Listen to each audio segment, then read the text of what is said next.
It is I, the fabulous. Beautiful. Kahuna! Ladies and gentlemen, we have been in a tug of war recently over which film we should do next. Should it be Once, that movie about people in the UK, one of those little countries, or Harry Potter, Part 6, The Half-Blood Prince, formerly known as Prince. Here we are. I'm here, joined today by my beautiful co-host, Mr. Gerard Christman, A.C Pritchard, and today, Harry Potter won out. Finally. Yes. We will be discussing maybe the most a film of all the adaptations of the Harry Potter books. This one perhaps suffered the most because there was a lot of important things in this movie in this book that needed to be covered, and the movie cut out a lot of it. I believe it's one of the shorter movies actually as well. I'm not sure if either of you have confirmed that, but yeah, boys, how have we been? AC, we'll start with you. How have you been, my friend? I've been good, working on music and put up some new album art. I can show that off later tonight. But basically realized that modern albums are kind of like YouTube thumbnails, and it kind of clicked, and so I just kind of like came up with something new. But anyway, just a lot of that deal, hanging out with family and stuff too. What about you, Jared? Dude, crazy busy. Yeah, crazy busy. I know, you barely talk to us anymore. It's always that he texts me out of the blue. Are you still fat, or like, is this gonna work?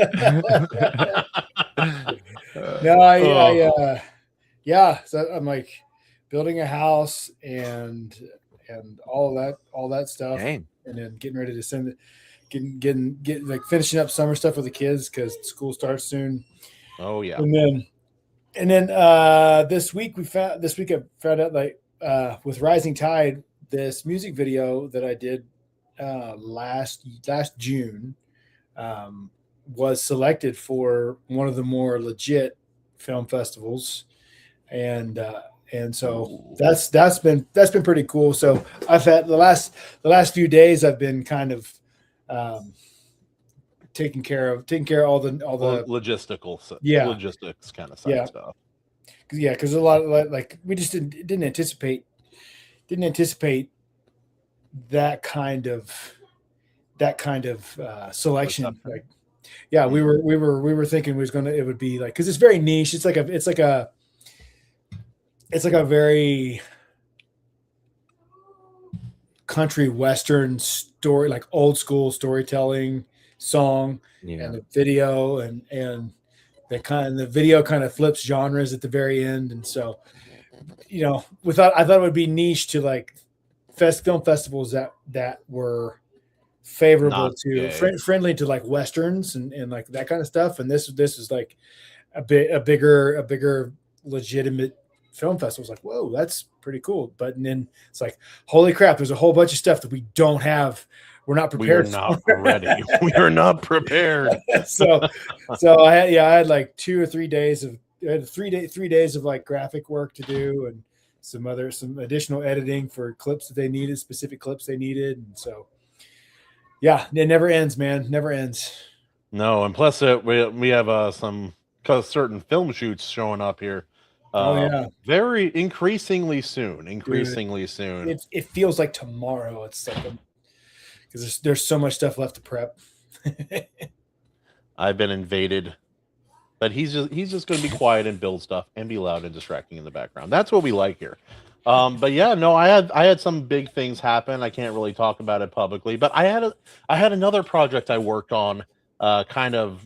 It's coming into fruition now. I've been working with a friend of mine, James Esparza, on this this Secret Signal project. I was the voice of an old man in a radio play that he's put together, and so I'll signal boost that kind of towards the end of this. But that is not why we're here. We all have our projects. We are all creative, including my beautiful drawings that I've shared with you guys. I am a singular talent. They call me the hands of a generation. But we are talking about Harry Potter and the Half-Blood Prince. Jared, I know you and I have read this book. AC, have you read the book? I have not. I'm kind of like the outside here. Yeah.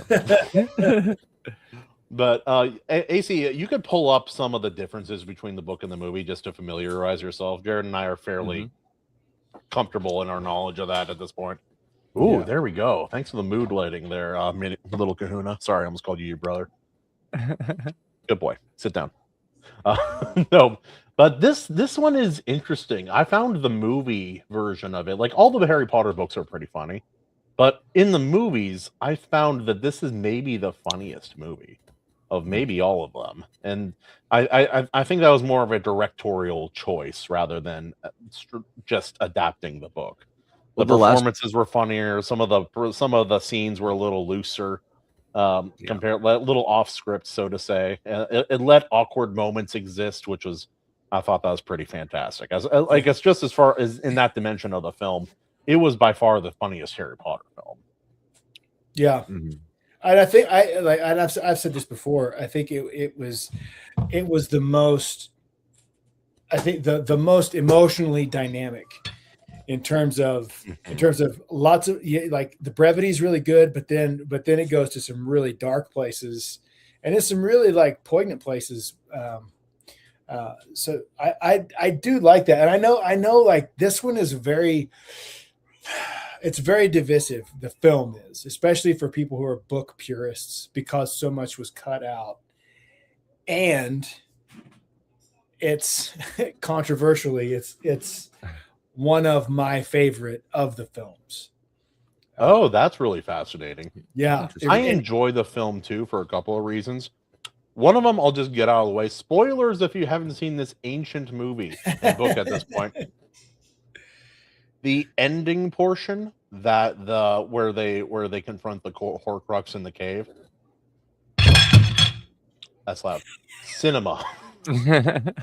Absolute cinema. It's the reason you go to see a movie in a theater. You don't go, like, I love comedies. I don't need to go see a comedy in a theater, even though I like the atmosphere. I go to see the spectacle on the big screen. Yeah. And that spectacle Oh, was man. unreal. The performance by the actor who plays Dumbledore and Daniel Radcliffe, frankly, because the scene is basically carried by them and the atmosphere, and everything was perfect. That whole sequence, no notes, I wouldn't change a thing. It's perfect, Dude. absolutely stunning. Dude, you like in that scene. I remember in that scene, you felt so terrible for Dumbledore. Like, Michael Gambon just knocked it out of the park on that scene. It's just like he was like a child. Oh yeah, it was so effective. The acting, yeah, dude, it was heavy. Yeah, even the directorial stuff where they, like, he made the shots tighter, like quicker and quicker, the cuts quicker and quicker, showing the franticness of Harry in that situation. It's like he does, like, the most powerful man I know is like basically a crying child on the floor. I don't know what to do. Yeah. The jump cuts they did with him were really, really good. Yeah. Hey, we got some people here. We got a big, beautiful Readout Productions. I watched the Half-Blood Prince ones many moons ago. I barely remember anything. You go and study your history, young man. History is important. Someday you'll learn that. Let's see. Herman, it's controversially, a truer statement has never been controversially stated. And Mr. Brian McCoppin. Hey, good-looking fella. Yeah, thank you. One of us is bringing up the average. It's me. There we go. Hands yellow, heart red. Okay, sure. Haro. But yeah, no, this movie is really quite something. Yeah. I have to dock points because in the books, I loved learning about the past in the book. And the fact that so much of that and the first battle of Hogwarts was cut out of this movie, those are not small cuts. Those are big cuts. And the fact that almost none of the, like, information, like, about Tom Riddle and his family and such was transmogrified into either of the parts of the final part of the story. It's just a shame. It was really cool to learn about that in the book. Like, because, like, in the flashbacks, you always see Tom Riddle. He's all like goody two shoes, kind of like pretending to be like this upstanding little young, like, he's basically like wizard hillbilly family. Yeah. Like, we were great once, like that, like screaming in the woods and having weird palm tree kind of family situations. That's implied. It's never stated in the book, but it's kind of like, I think with any of the pure blood families, I'm like, there's gotta be a little in there somewhere. By that point, I remember by that point, like I'd entirely separated books from film, and so, so for me, I was able, because if I recall, the Half-Blood Prince book dropped before the film. Yes, the books always dropped before the books were well ahead, and so I had read the whole book way before the film, well before the film came out, and so I think by book 6, the books were not that far ahead of the movie, though. I will say that. Like, no, at first, I think when the first Harry Potter movie came out, the first 4 books were out, and then after the movie, the 5th one dropped shortly after, and excitement. But here we are. But and again, it's almost 20 years ago, so I'm going to be a little fuzzy on it. No Dursleys? I know the final book came out, I think, in 2011. No Dursleys, though? Oh, the Dursley. You got to leave out the Dursleys? They're key. I'm trying to remember. I haven't read the book in a minute. Not really. I got the list here. Story. All right. Hit us with some of the differences, AC, because we have memory, but we haven't. It's been a while since we compared the two. So hit us with some of the bigger differences. The opening chapter with the Muggle Prime Minister. The Dursleys are entirely absent. I remember that. Most pensive memories of Voldemort's past. So apparently that one, only the orphanage meeting with young Tom Riddle. That memory is the only one that appears. Apparently there's more. Full battle of the Astronomy Tower / Hogwarts invasion. So that's what you were saying, the full Hogwarts battle. Dumbledore's funeral. Rest in peace. Explanation of Half-Blood Prince. So the explanation of Half-Blood Prince is left out of the Half-Blood Prince movie. Interesting. Yeah. It's so quick. Basically, they reveal who it is, but what it means and why. Yeah. And none of that quite translated into film. Even though, again, Alan Rickman as Snape. Spoiler, he's the... Oh, shoot. Snape's Half-Blood Prince. Spoiler alert. Spoiler alert. This 20-year-old film. I have to be careful because he can't hear you guys, but he can hear me, and he has not read or watched the 6th one yet, so I have to be careful. That's an interesting dynamic to the podcast. This is an interesting dynamic. I'm going to have to... Jared knows what I'm talking about, and he can explain it, but... Now we can mess with Kahuna a little bit. Now we can mess with him. It's like, look at him. He just wants to say it, but he can't. I'm wearing butterfly sunglasses. I can do whatever I want. Those are epic, dude. I'm digging them. They are. So I'm missing a whole bunch of my zany ones. I have some new ones that I'm going to show you guys later. They're pretty good. Heck yeah. Can't wait. Oh, sorry. I didn't realize there was more. Continue. Oh, there's a lot more. Harry's Inheritance, though, they left that out. Mm-hmm. My wife is calling me. You guys continue talking. I'll continue reading when I get back. Okay, I feel you. But why is this one of your favorite movies? I think emotionally, it's the most dynamic. There's the most going on between, like, again, the juxtaposition between the humor and the serious. It never felt like, a lot of movies don't know how to transition from one to the other effectively. This film, more than even most of the others, did do that really, really well. I think that part of them cutting a lot of the boring parts, which I love, did make this movie feel quicker than it could have felt as well. It could have been one of the slower films if they didn't do a lot of the cutting that they did. For sure. And it's like, across really on every level. Like, I thought I liked the pacing. I liked that dynamic between all of the, between the dark and the light, the brevity and the heavy. I thought the cinematography was good. I thought the cinematography was really good in that film. I like the look of the film from a technical standpoint. I do enjoy like the color grading in that film. And it gets a little gray in the next two parts.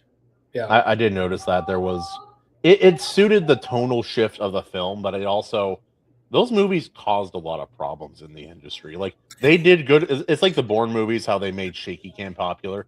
The Yeah. Bourne movies are good, even with shaky cam, and then everyone else is like, "Oh, we're gonna learn the wrong lessons." Yep. And so for Harry Potter, it's like, "Oh, they're going gray, a little desaturated in the last two parts. Oh, there's two parts.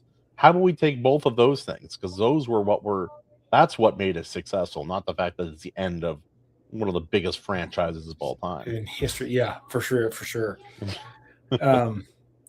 And we got Quidditch back because we got to see Quidditch again, which was I'm cool. glad it was back. Quidditch was always cool, and they made it so cool in movie 1 and 2, and then it's barely there after that. Yeah. So having the Quidditch back, like Ron's like Ron and Lavender's their romance. That was their hilarious. Little tryst. Yeah. So hilarious. It's so funny, dude. And Hermione's so obvious and Ron is so clueless. So clueless. And that's where you really have to separate book and film there, because but the film Ron just got he just done so dirty, like compared to the book. So trying to think what else. Like I really like the scoring in this one. This film, they introduced. This one, Lauren. There were some musical additions to the score in this film that I liked a lot. So yeah, I think like all around as a film unto itself, I like it a lot. As an adaptation, it's not good. There's a lot of problems with it as an adaptation, and it doesn't affect my enjoyment of it as a film. I can't wholly separate them, and it's because of, I think for you and me, it's because of our age difference. I grew up when these were coming out. It was like a part of me growing up, and so I can't separate them as much. It's like Luke, in my mind, Luke Skywalker isn't just movie Luke Skywalker. He's also like a bit from the shows. He's a bit from the EU books. Yeah. My vision of him in my head is not from one source. It's from a small bit from everything. And Harry Potter's kind of like that as well.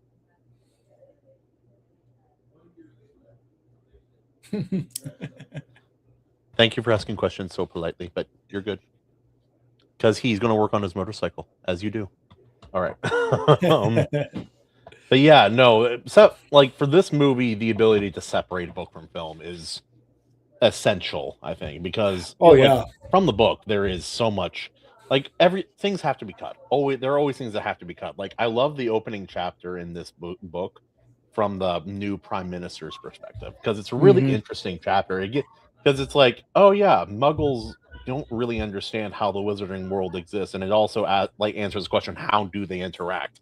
And that's one of the ways. Yeah. It's the first time you get to see that relationship between the minister of magic and the Muggle prime minister, which was really cool. Yeah, you can.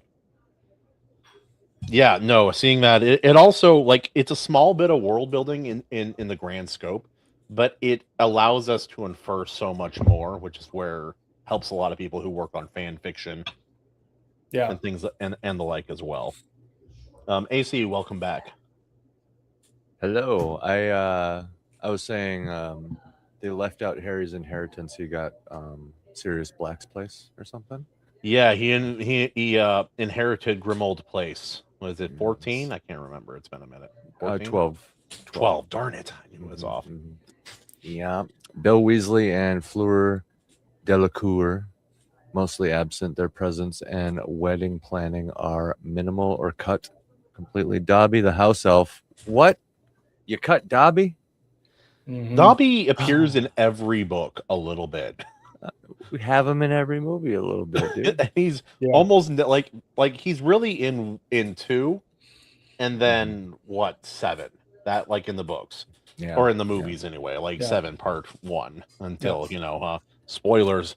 Dobby dies a horrible death. Oh, Dobby. Impaled.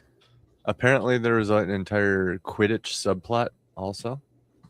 Oh That yeah, seems yeah. relevant. Harry is finally team captain. Yep. And there's a whole thing with Ginny. Oh, the Ginny Weasley stuff was handled poorly. Yeah. That is directorial choice in acting. That's a legit film criticism, not just adaptation criticism.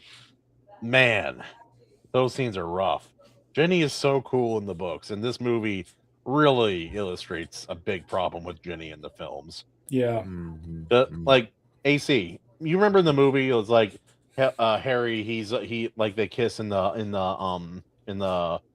hall, the room of requirement. Yeah. And it's Yeah. kind of like slow and awkward. It's a slow building tension, effective tension. In the books, Harry got suspended from the final game of the season in Quidditch, and somehow they pulled out a win without him. Yeah. And That's while epic. they're celebrating in the homeroom, he comes in there and just kisses her in front of everybody, and it's incredible. Yeah, that sounds Anyway. Yeah, it's a baller moment. It's a baller moment. Yeah. Yeah, it's a cool moment. Later conversation with Ron is funny too. Just like, that was weird, but whatever, dude. It's like, I know, I'm like, well, all me and my brothers, we all knew somebody would have to date her sister eventually. So I think he even says it somewhat in the book. Is like, I'm kind of glad it's you. Yeah. Yeah. I think Snape overhearing the prophecy and reporting it to Voldemort is a big deal too. Yep. Yeah, because Very- you that's where you realize how important Professor Trelawney is to the story, and why Dumbledore kept her at, even though she's like a garbage teacher. Like, Yeah, he a bad kept teacher. her. He She's kept not her- really a good prophet, but she Yeah. has done it once. Literally, she's done it twice because canonically it happened in the 3rd movie book as well. Yeah, it's Yeah. like key to his guilt over Lily's death, right? Yeah. It's like But key to but it. yeah, but it's because I think also because he wanted to protect her. Yeah. I think he wanted to protect her, and it's like, okay, you are. What was her class? Can't remember. What do you mean, class? What class did she teach? What subject did she teach? Oh, Ginny or Trelawney. Lily wasn't. Oh, not astronomy. It's not astronomy. You know what? No, Is it astronomy? It's no. not. The Ferenz taught astronomy. That's right. What was her? Yeah, Ferenz appearing and also teaching her class on her behalf was a cool thing in the book too.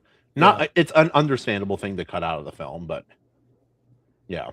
How about Harry being frozen under the invisibility cloak by Dumbledore himself on the tower, so he can't intervene? Oh, it being not a choice. That was a huge change. That's a big deal. It was a really big change because Harry would have just blasted. Dude. Mhm. Absolutely. She teaches divination. Trelawney. Divination. Thank you. I was looking. I was trying to look it up quietly.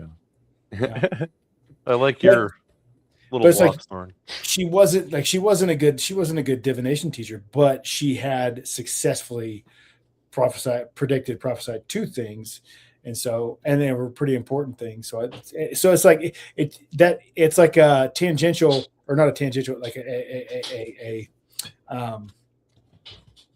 side effect of Dumbledore's character building, because it's like you get to see Dumbledore protecting people that he knows are in danger. He Because also uses people, though. He does love and he does protect, and it is genuine. But there is a part of Dumbledore you only kind of start seeing more in this movie/book. Like there's a lot. Like it's kind of like a primer for stuff we learn in the next book/sets of films. Yeah, because he's forced. Like it makes his character more interesting, because he has to walk such a fine line between compassion, love, and pragmatism. Yeah, because there's definitely like he has all those sides to him, and they're all genuine. Yeah. And it's strong. Yeah, no, a lot of Tom Riddle stuff got cut. Billy, thank you for bringing that up. And also, it really in the books, it's a lot clearer how Malfoy was attacking people. Mm-hmm. And like, yeah, like he cursed Katie Bell. He used multiple unforgivable curses in that movie and book, but it's much clearer inside the text what actually went down there. The final things here are going to be the murder of Amelia Bones, some free roaming Dementors, giants causing storms, imperious Muggle officials, Karkaroff fate. Oh yeah. Crab and Goyle as girls versus Polyjuice while spying. That was a nice little nod. That was a nice little throwback there. Yeah. Because it's basically also Malfoy would make them be girls. It actually is smart though, because if like they're playing young girls, them being awkward is not weird. Yeah. Right. The voice thing is a little tough.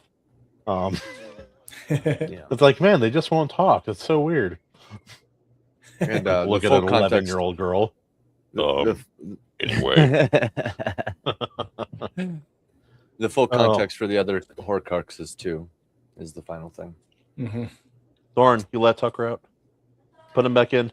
No. But it's also beloved for like all the stuff that you guys said earlier. The cinematography, obviously. The luck potion scene was so funny in the movie as well. Mm-hmm. Alan Rickman should have been funny. They really captured. Yeah. Oh yeah, Rod. It's like, I love the reveal that I didn't give him the Polyjuice potion. I love that. It's so good. It's just like, oh, maybe I should have used a Confundus charm. That was totally different. That was tryouts. Also, Hermione breaking the rules just for Ron one time. That's great. It's all good. But yeah, the books and movies have gotten progressively darker and darker. Yeah. In the book, it's much darker because of how much time they look into Tom Riddle's history. The kind of things that Dumbledore starts asking things of Harry in this part of the story that he has never asked of him before. Basically, I've been giving you some privilege, a little bit of protection, some understanding that most other students wouldn't get. And it seemed like it made sense, but now he's basically handing him the mantle because Dumbledore. Oh yeah, they don't really they don't really break down what he like. Yeah, he did break the Horcrux, but they didn't really go into like that's why his hand is so boned and so jacked in this movie because he was able to kill a Horcrux, but it had a cost. Yeah, and that's why his hand is all jacked up. It's much clearer in the book. Yeah, but that's what happened. Also setting up for the next part of the story how hard it is to kill Horcruxes. Yeah, yeah. It was the ring of Slytherin. Yeah, that Riddle's grandparent had, or Riddle's granddad had. Mm-hmm. Yeah, yeah. Which was that? I mean, in the book, that whole part was so cool. I mean, it's really. I mean, it's kind of dark and heavy, but also really Tom cool. killing his own relatives is crazy, dude. Yeah, dude. Like, they weren't the first, but they were like the second or third, right? Because I think Moaning Myrtle was technically the first. Yeah. Oh yeah, that's a crazy reveal in this part of the story too. Was that she was his victim, technically? Because that whole thing, the whole thing with the snake. Yeah, the crap. The pensieve stuff, like it did get really reduced in the book, but in the movie, and I think for what they left in was the most important for a film audience, because what you needed to know as a film audience, if you never read the books, is how Riddle got to Hogwarts. How Riddle got to Hogwarts, and like what what was the state of that. And so Also, seeing he him, was obviously not well from the beginning, right. which only Dumbledore got to really see very much of, because Yeah. he quickly took on, what a lot of sociopaths do, which is, oh, I'm gonna act in a way that make people like, I'll act in a way that people like me. People are easy to manipulate. Like, I don't feel this; it's not genuine, but I can put on a mask. Yep. Which is essentially what Riddle does for the rest of his school time. And that is you are correct. You are correct, Billy. That was another thing. Oh yeah, Murder with Malfoy. Because Malfoy's crying like a little baby in the Moaning Malfoy. moaning. Moaning Malfoy. I know he doesn't really like what's the shoot, what's the actor's name? Broadbent, who plays Slughorn. Like, he doesn't look that much like Slughorn's description, but his performance, acting was really he was solid. so good as Slughorn. Oh my gosh, he was so good. It's like when I think of bad performances in Harry Potter, it's hard to find them. They exist. Yeah. But like, every new person they bring in is like an all-star talent. Half of them are like off of like plays and Shakespeare and such, and it's incredible. Yeah, his acting, like the kind of old school like way, like what's your breeding like that kind of that, like, it's not malicious, but like that old school kind of way of thinking, combined with somebody who's made mistakes and has secrets, and it all plays really, really well. And I love, like, this is not a movie specific detail, but book and movie, the fact that Harry just convinces him to give up the secret. Yeah. And it's from a genuine, like, it's secretly from Dumbledore, but Harry is the one who's able to, partially because of Lily, partially because of guilt and his relationship with Harry. And it's like, oh yeah, Harry's not bad at potions, actually. He's just had a crappy teacher. Also, Snape, you are the worst. You are the worst. Actually. I know Dumbledore needed you around, but you were the worst teacher, Snape. Honestly. For sure. Yes. Especially in the books. But dude, that scene, like, that was a heavy scene in the thing when Harry, like, after, first of all, like, Slughorn's eulogy over Aragog was amazing in the movie. It was so good, and like, they put this, they put all that Scottish bed of music behind it, and it's in the Highlands, and Hagrid's all sad. Like, it was done so well, and he played it so well, and then it shifts to Hagrid's cabin, where they're singing this song, and then Hagrid passes out, and it's all this brevity, and then it just goes right into this, like, so really deep and serious. heavy. Like, it's like one of the quintessential moments of the film, and it like you said, it flows so naturally. It's like, dude.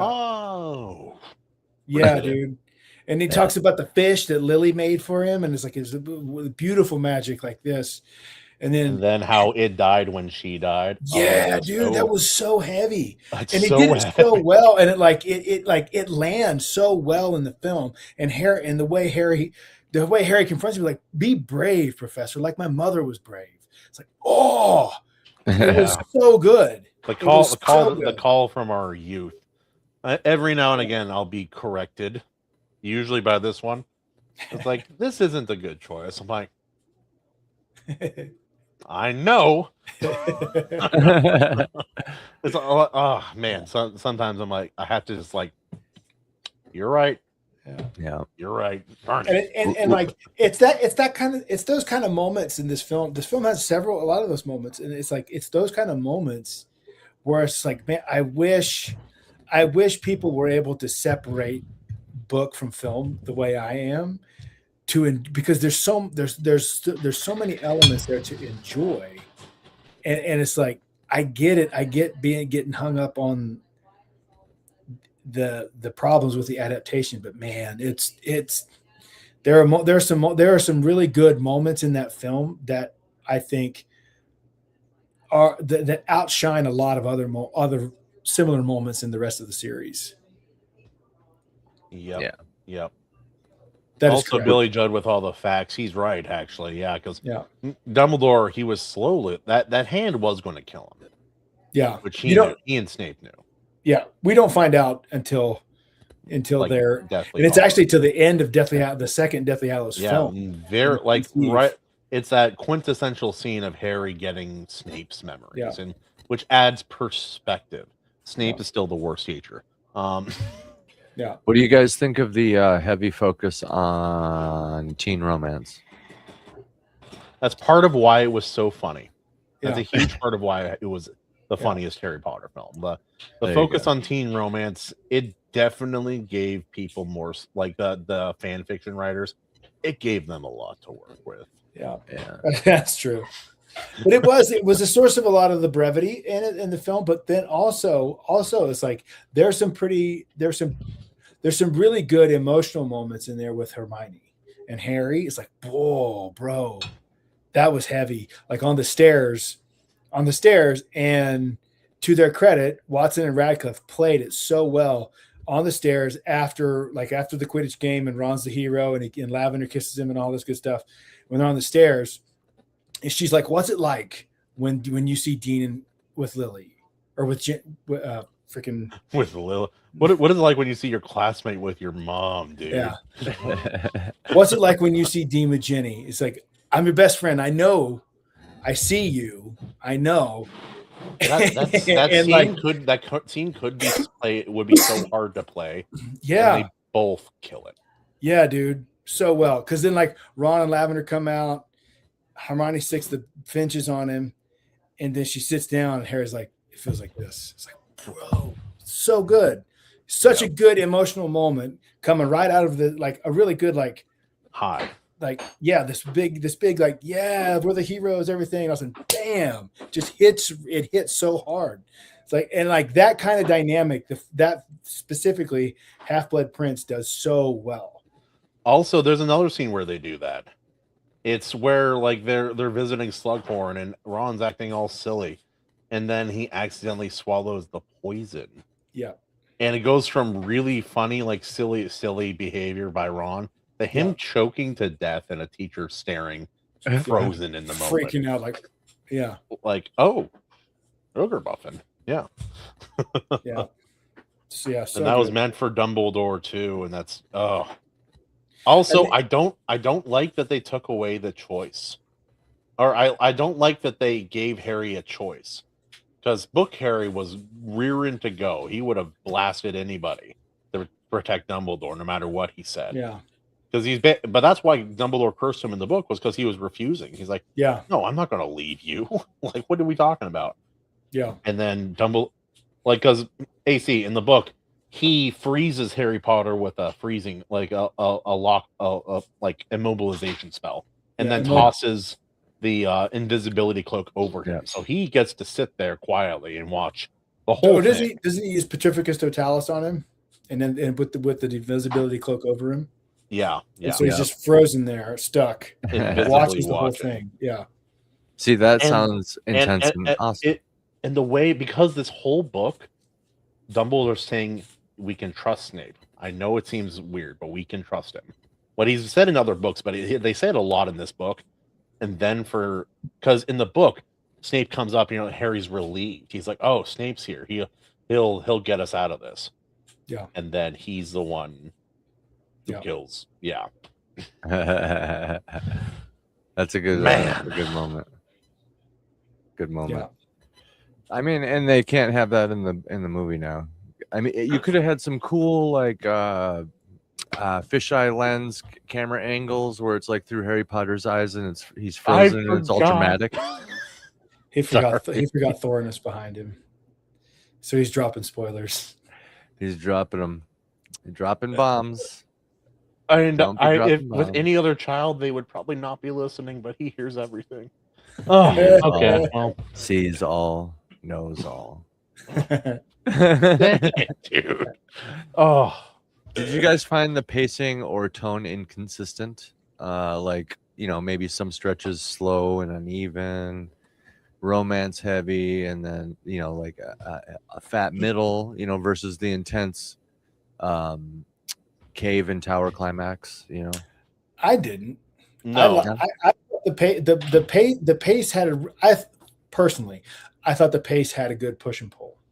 Like it goes and then it goes and then there's a breather and then it goes and then there's a breather and so that I thought it was good. And I think I don't know, maybe it's just me, but like that emotional up and down is the hook part. it was effective. Big hook of like drawing you into what's happening here. Large fish hook through the mouth. This is Jackass number 2. Yeah. Also, that was nuts when Steve put a fish hook through his mouth and jumped into shark infested waters. Anyway, not Harry Potter related. It's fine. Kind of magical though. But yeah, no, and I get it, like the memory thing. Like, if you pitch the idea of what this book particularly would be to a studio, they would be like, how we can't have a book where most of it is flashback to the villain character. Yeah. It's just not something we can do. And I kind of get that. Harry Potter likes to, movies and books, they like to break well-established rules. But I think they mostly do that effectively, for the most part. Yeah. And I think this part, like this movie or this book did it well with the memory thing. Yeah. Being able to see the memories through. Also having false memories. That was an interesting idea too. Like, because initially Dumbledore had the false potions master from Slughorn. memory. I know. I'm trying not to be names carefully. Dang it, dude. I mean, I kind of gave away the cat in the bag with that one, but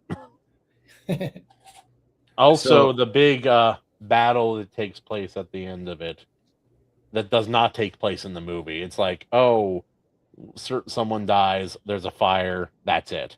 But in the AC in the book, Harry gave them all the luck potion. Yeah. And so they were like just miraculously missed by every killing. Yeah, that's and convenient. every little thing here and there, and it was a huge plot point. Dude, also also like they don't address this, but Bill, Ron's older brother, who's engaged to Fleur, he was at Hogwarts for this conflict. And okay, who brought the dog? Dog. My bad. It's all. But that little detail of him being attacked by Mr. Wolf, Greyback, and then it wasn't a full moon, but he did enjoy rare meat. I love that little detail. It's a fun little detail. Yeah. Also, to find out that virtually every werewolf was created by one individual who is a psychopath and a savage. It makes a lot of sense because, like, back then when we had a culture still, like, oh, I'm a werewolf, I don't want to turn anyone else. I got to be careful. And that seemed to be like Lupin was like, that was basically how they operated. Like, try to live quietly and secretly and find ways to minimize the condition. Not that guy. He made a whole generation of them. Yep. Big problem. Very cool character who barely gets spotlighted in the movie at all. Yeah.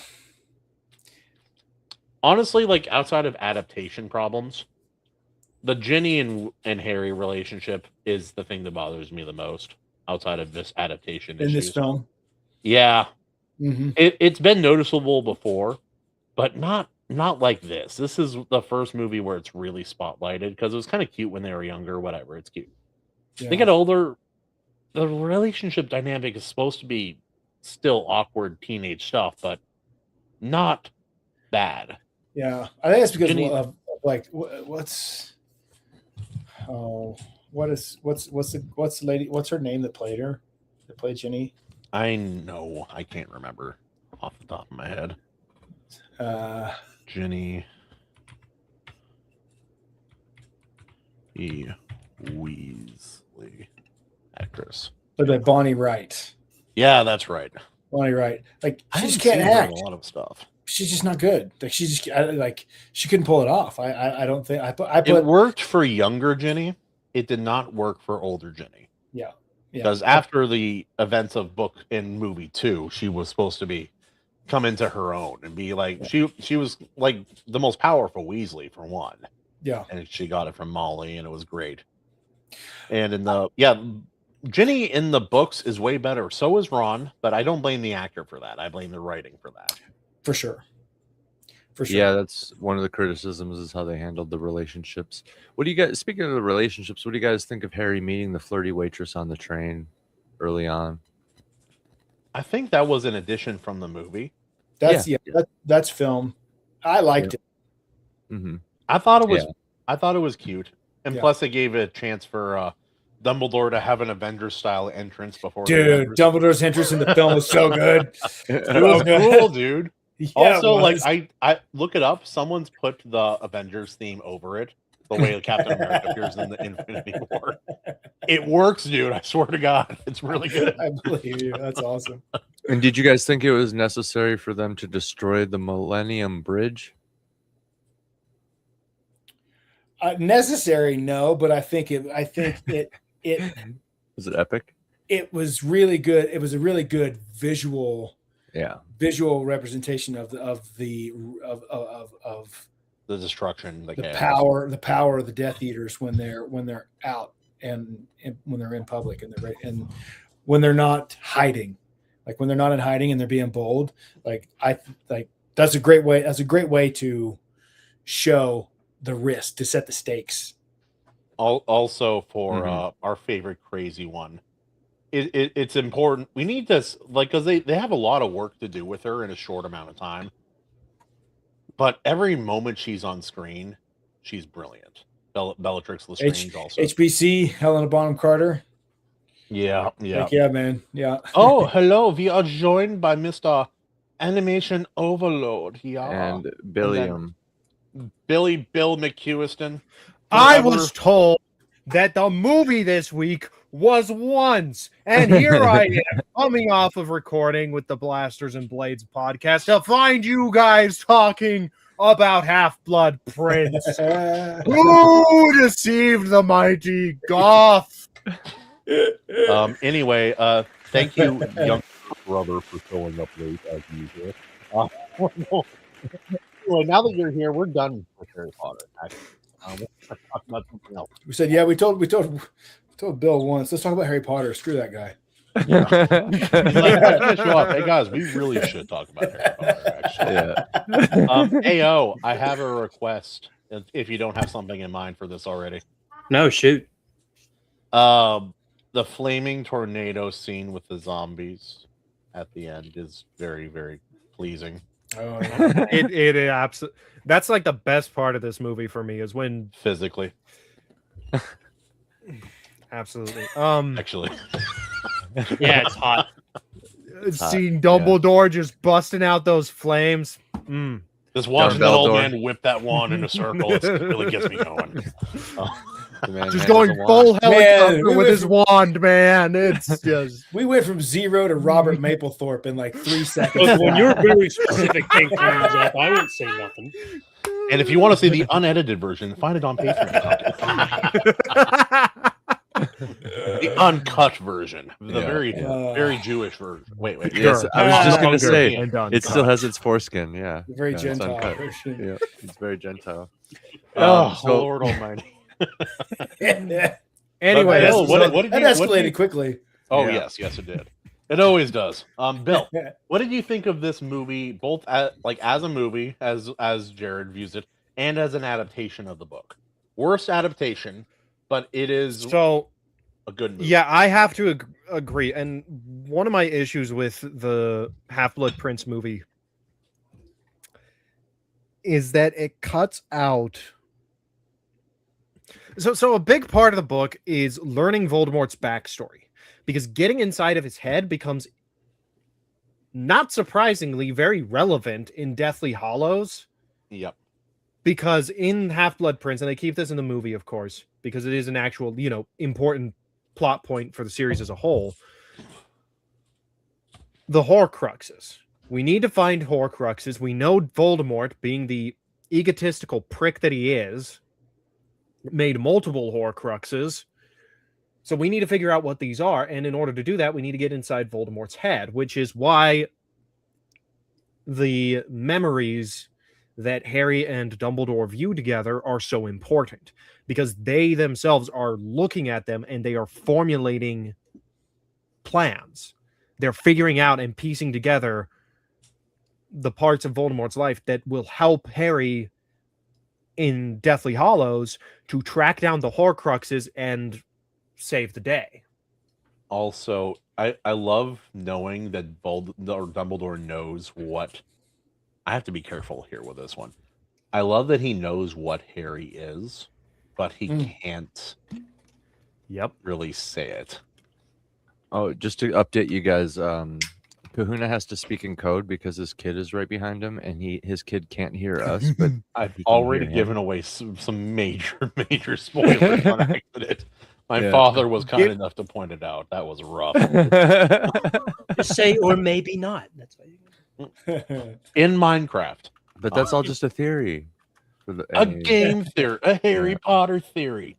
Whip out your fan fiction, Malfoy and Harry lovers. Anyway, I know there's a really weird part of like that fandom that existed is what became the romantasy audience. I'm telling you right now that they transformed into that.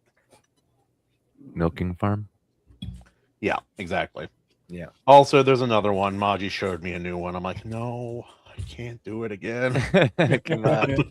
Must resist. Do it. Don't tempt me, Frodo. Just let it go. I look at my Summer with Sasquatch book. It's mine. It's mine. I open it. AC. No. Why shouldn't I? Why shouldn't I read it? Why shouldn't I read it?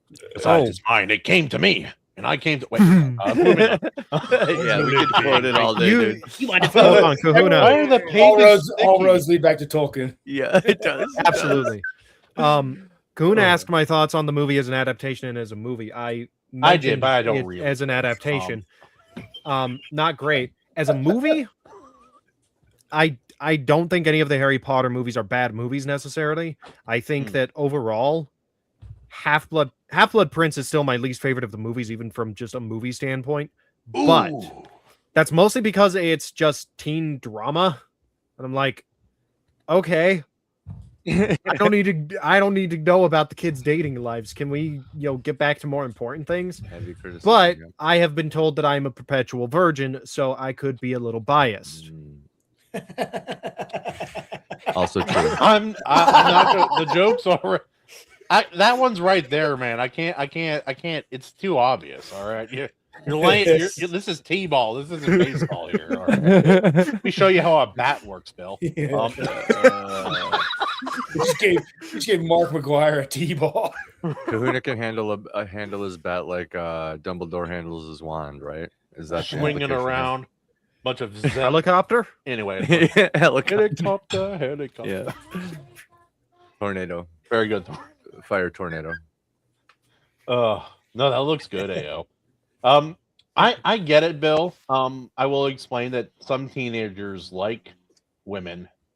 But besides that, I do get it. But Bill, we do have to acknowledge one simple fact. Damn it. I set myself up for this. No, you're yes, you did. Yes, not going to make fun of you and not having been with anyone. What I'm going to all the problems of my life, I could have avoided this. You did what? You didn't walk into this while you ran into it. Anyway, this movie is teen romance drama nonsense done well. It's not frivolous in the way it is on most TV shows. It's the entertaining kind. It's what everybody who likes that genre wants all of it to be. And so, as far as that goes, it does that part of it well. But if it's not your cup of tea, I mean, women aren't your cup of tea, so I get it. It does do it well, and it still gets the major plot points across for the series. Again, it is still a very good movie, especially given what's come out in the last few years. Oh, yeah. Any old movie that I criticized a lot, I look back on with a new rose tinted glasses. I'm like, I'm sorry, I didn't mean to be so harsh.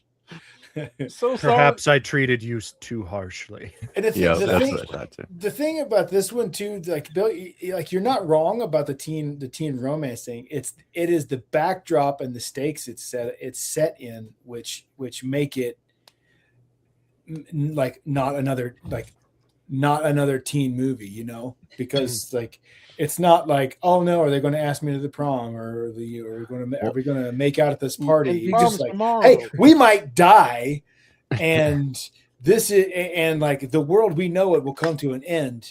It's like those. So let's go those are- snog in the astronomy tower. Yeah. it makes all of those moments more poignant. Bill knows. Hey, I was actually thinking this when we were going through the things that they changed and stuff. Yeah. Is like the focus on the teens, like just the plot, just the subplot with that Quidditch and what you guys explained and stuff. If it was full of moments like that, you could almost have a TV show based around that team, and it's kind of like cool when you see Harry Potter. Like he's like Bigfoot, you know what I mean? He's not the star of the show. You're getting to know all the lessers, right? It'd be actually kind of a cool TV show if it was like that. But he's still the coach, right? Isn't he like the leader of the team? Team Captain. Yeah. There are honest to God people who read those books with me growing up who liked the social portions, not the mission critical portions of the story overall. Yeah. Which is a really interesting perspective. It's like there More are slice of anime life. that I watch or manga that I read. And so there are some fans who are like, "Oh man, I really liked the slice of life episode in a show where they're fighting to save the world." I'm like, I mean, you need to break up the pacing somehow. Yeah. That's a way. I don't know if it's my favorite part of it, but Beach episodes are always the best for that, especially the beach episode from the anime Another, where a guy just fucking dies in the ocean and then gets his corpse splattered all over the place by a boat's spinny propeller thing. That's how you have Yeah. a beach episode. also, Absolutely. Bill, how Best hard is it beach to watch it episode with ever. one hand? Just asking for Asking for a friend. Yeah, asking for a friend. Yeah. I mean, Just for I don't know. direction. The umbrella scene got me pretty solid. He lifts up his so- arm and looks like Quagmire after he discovered the internet. Just gonna You go get my you've been mail over working out? there. No, no. It's like one forearm like Popeye. Anyway. Oh yeah, the Popeye Hooray. forearms, dude. We will beat that joke in the ground, just like Bill beat something else. Now, still talking about Harry Potter. Yes. Sorry, Father. Father, forgive me for I've sinned. Yes. So, character alterations. What do you guys think of? Well, we mentioned Harry and Ginny's relationship. That's obviously changed. But what about the duel with Draco? I don't remember how it's different. It's been a minute since I read the book. I don't either, but Fewer words. one of the things that I think this movie does well that the book I don't remember doing quite as well because it's a book. All those little things that Tom Felton does, where you can His see acting this, is really where you can see that struggle, and that duel is one of the, I think, best examples of it because Harry finds him and he's pretty much on the verge of tears. Yeah. In the bathroom. moaning. And if I'm not mistaken, I think he's actually crying. I don't know. He was, I was told the movie this week was going to be something else, so I didn't rewatch it. Well, like Sorry, guys. When you get hysterical, we have a room we put you in. well, like booked a film. And Like, sometimes they let you out. anytime you have a fight, it's always going to be a little easier to make the film a little more intense than reading it because because it's visual, you can see it. There was less dialogue in the film than there was in the actual in the book. I liked it in the film. I liked the way they did it in the film, and I liked that they used Sectum Sempra from Harry's Potions book. Yeah, I and see. just the shock on Radcliffe's face when he realizes what that spell does. And Yeah. oh, another great moment. Like Snape looks at him and He knows. yeah, you know he knows. And nothing said. He just immediately goes and starts treating Malfoy as Harry runs off to be contemplative or whatever. Also, the fact that he knew exactly what to do to fix that Yeah. spell. Nice Yeah. little subtle hints like that I don't know. I remember in the book being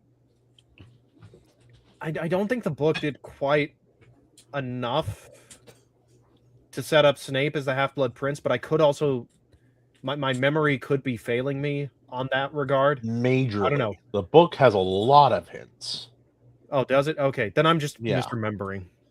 No, that's something consistently good about every single Harry Potter book. Every single one is a mystery in some form, and every single one is a good, effective mystery. It's like remember in the third one when he's seen that one. Lupin's a werewolf.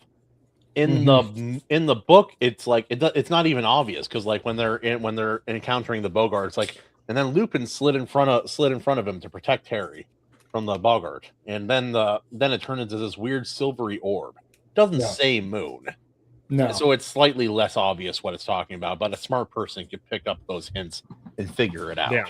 Every single mystery is possible to figure out if you're paying attention or you know something that others just don't.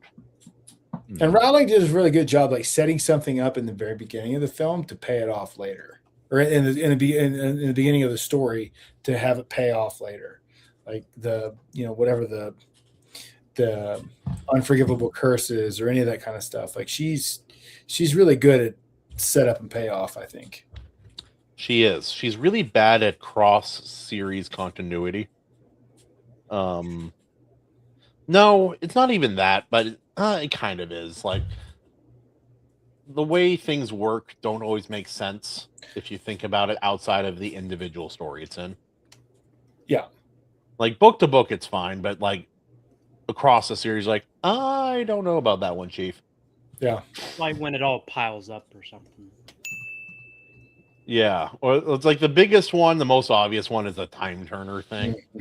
It's like, oh, those exist? You're telling me Lord of Darkness wouldn't have Snake Eyes himself wouldn't have stolen one of those, and then just like recklessly gone back into the past? That's fair. Yeah. Ooh, what if he made like a time turner out of one? I know he probably wouldn't, but that'd be an interesting idea. Yeah. Like that, like for those who had the unfortunate circumstances I did to read The Cursed Child, it's awful. Don't read it if you haven't. If you wasn't it a stage stage yourself play? one day, yeah, it's a stage play. It's real bad. Like my goodness, Like is it stage bad? 4 bad or Like I don't like myself. I just it bust also up for wasn't that's written amazing. by J.K. Rowling, so it's literal just fan fiction. Yeah. Here's Kahuna after reading what's it called? Oh, Summer of Sasquatch. Oh No. no, no. What were you just talking about? Cursed Child. The Cursed Child. This is Burn Kahuna everything. Kahuna after watching or after reading The Cursed Child.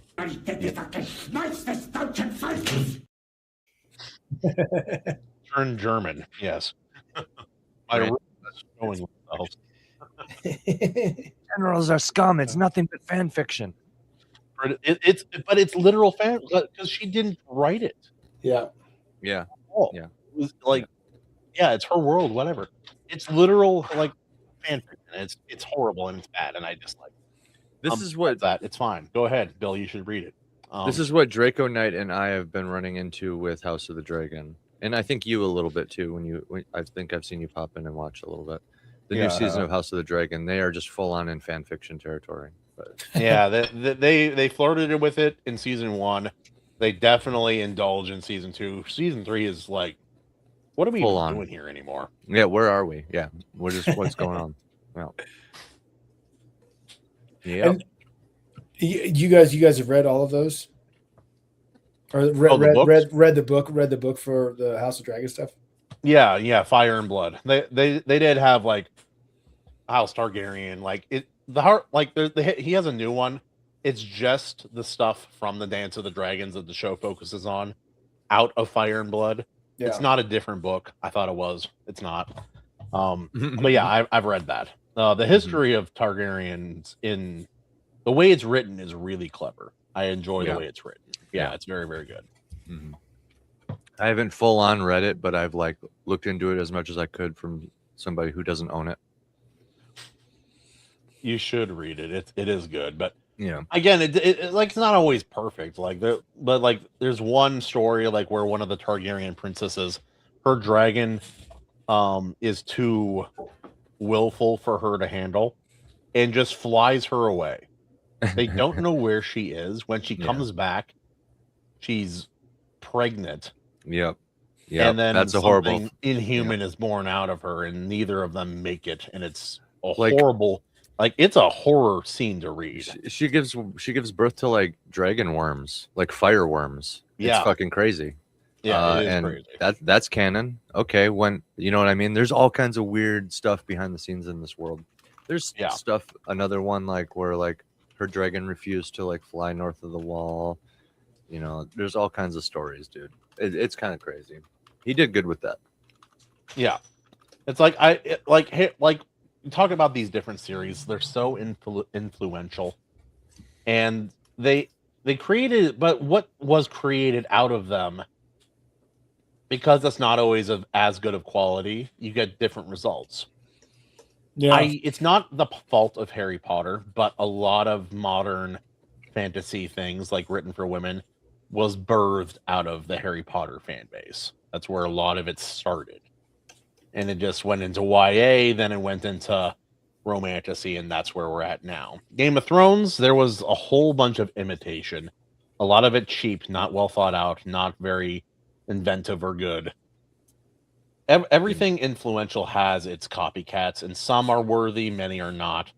Like Lord of the Rings, God knows how many like blatant copy. Dude, some of them are blatant copycats. Like out of everything. Okay, I see inventing stuff for like slightly underdeveloped stories. Like, okay, maybe you can add something to maybe even Aragon, but that kid developed Aragon pretty good. But my whole point is like the last thing you should be like trying to change or like add things or manipulate the story in any way is like Lord of the Rings. You know what I mean? Like Lord of the Rings and Game of Thrones and these types of stories, because it's like they're already complicated, and that means that people aren't going to like when you simplify them, and they're also not going to like when you add or really the only thing you can do is add, and it better be like tasteful, you know, because at least you're not taking anything away. You know what I mean? Yeah, but don't change anything. You have to address something Billy has brought up. Will Aragog be CGI in the HBO show? No, it will be worse. Aragog will now be female. And she will have the ability to transform into a woman, and that woman will be in love with Hagrid, and that's just something they're going to do. Yep. I'm trying to think of the worst case scenario. Dude, dude, it's what the stupid Shadow of Mordor games did with Shelob. Oh, what? Yeah, Christopher, my boy. They're gonna make Hagrid Homer Simpson. I never put this in the books, but Shelob is a hot goth chick that looks like Stoya. You gotta make sure. My boy Christopher, you got to make sure if they ever adapt my work into a game, they put that in there. It's more critical. Well, you sure? Well, Harry Potter has a sexy snake lady. I just thought. That was the worst change. In that game though, like not only was Shelob a chick, she and Sauron were lovers. Weird flex. You know, I guess her legs go all the way up. But I don't know. Shelob should still be a demon creature because that's what she is. Yeah, he's a spawn of Ungoliant. Yeah, I can't make any of the jokes. Just that word, dude. A spawn, being a spawn of Ungoliant, dude. That fucking word, Ungoliant. How about this? Knew what he was doing. The court has stated I cannot make jokes about Ungoliant. No. That was a good one. I got it. That is. Thank you. Thank you. Very good. Well done. Well played. I'm proud of that one. Now. That's vile. All right. Of course, AO down here killing it. I'm not sure where the hand is green, but I dig it. I'll allow it. Also, he's still Dumbledore, obviously. Like he's been working out. Yep, every time. The Iron Seas version of Dumbledore is buff. Period. He's basically Trident from The Little Mermaid. Or Zeus from Hercules. It's like, oh, you're big. I love the old '90s dad, like big chest man. I miss the big chested designs, like the Justice League Unlimited and Justice League shows, with like giant 4-foot chest, skinny little legs. I don't know, something about it was a charming art style for a while.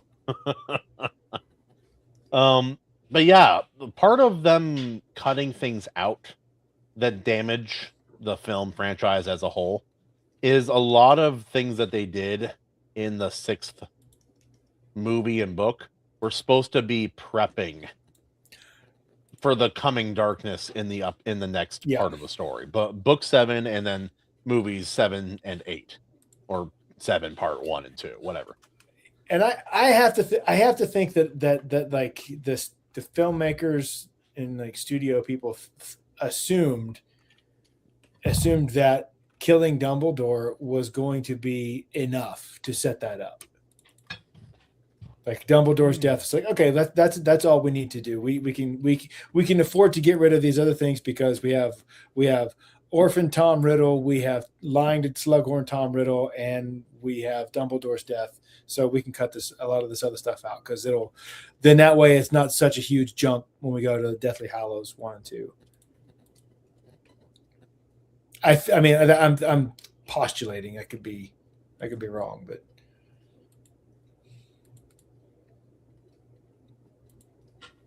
sorry, I had to communicate a little bit. What did I miss something here? Your whole point? Good. Sorry, I normally only do that to Bill. That's weird, so weird. My bad.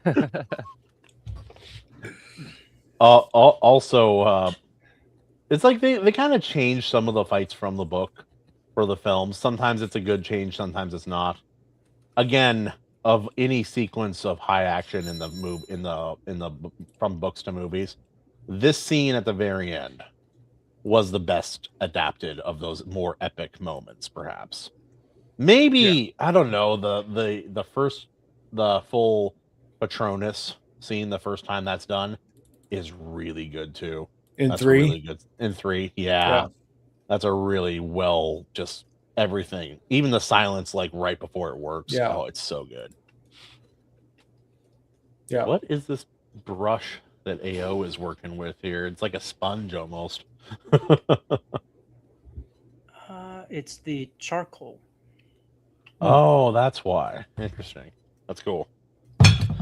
But yeah, no, that scene in the movie is quite striking, and in the book, it's very important also.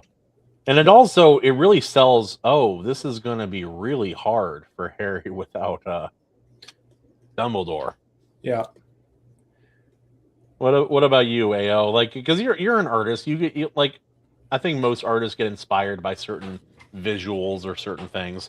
Like, what from the Harry Potter stories, either visually or in the written word, to like inspire the artiste in you? Ooh. Ooh.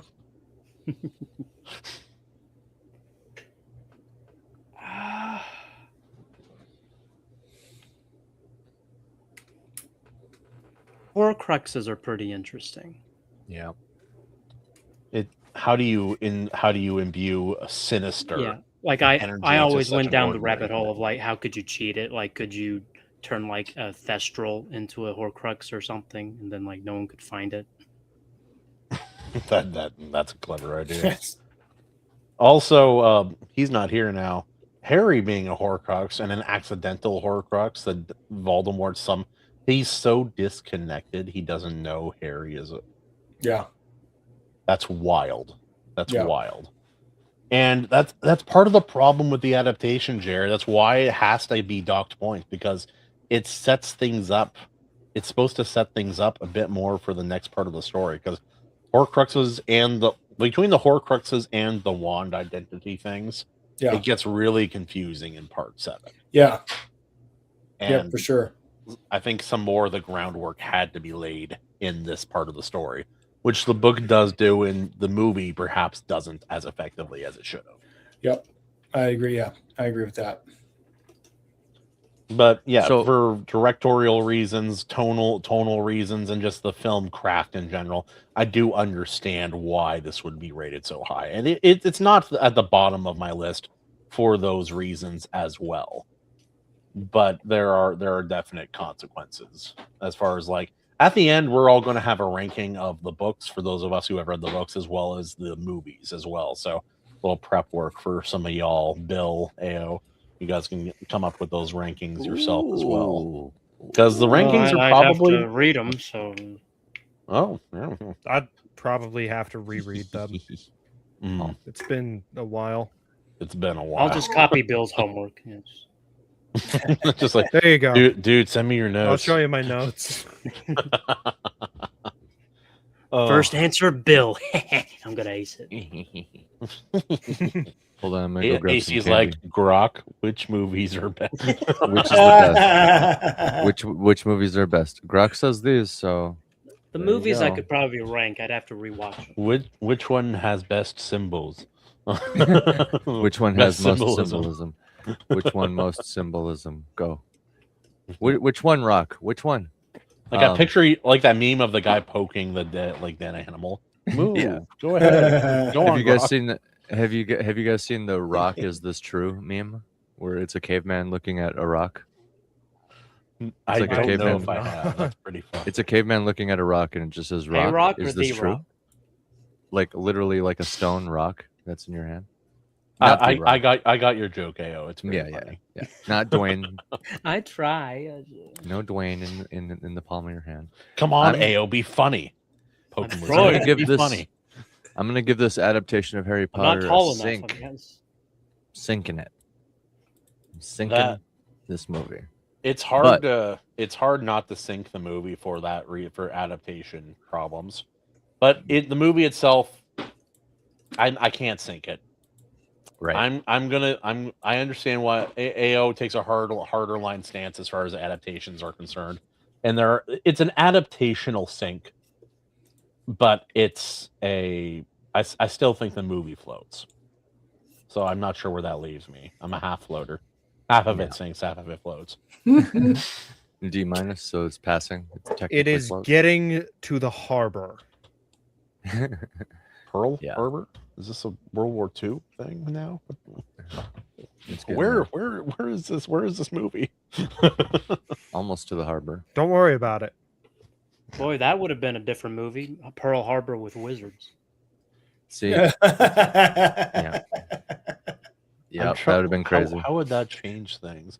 I mean, you've got to figure the Japanese have their own wizardry, but maybe their wizardry is not as powerful because they're rude, and the government hoards all the secret magics.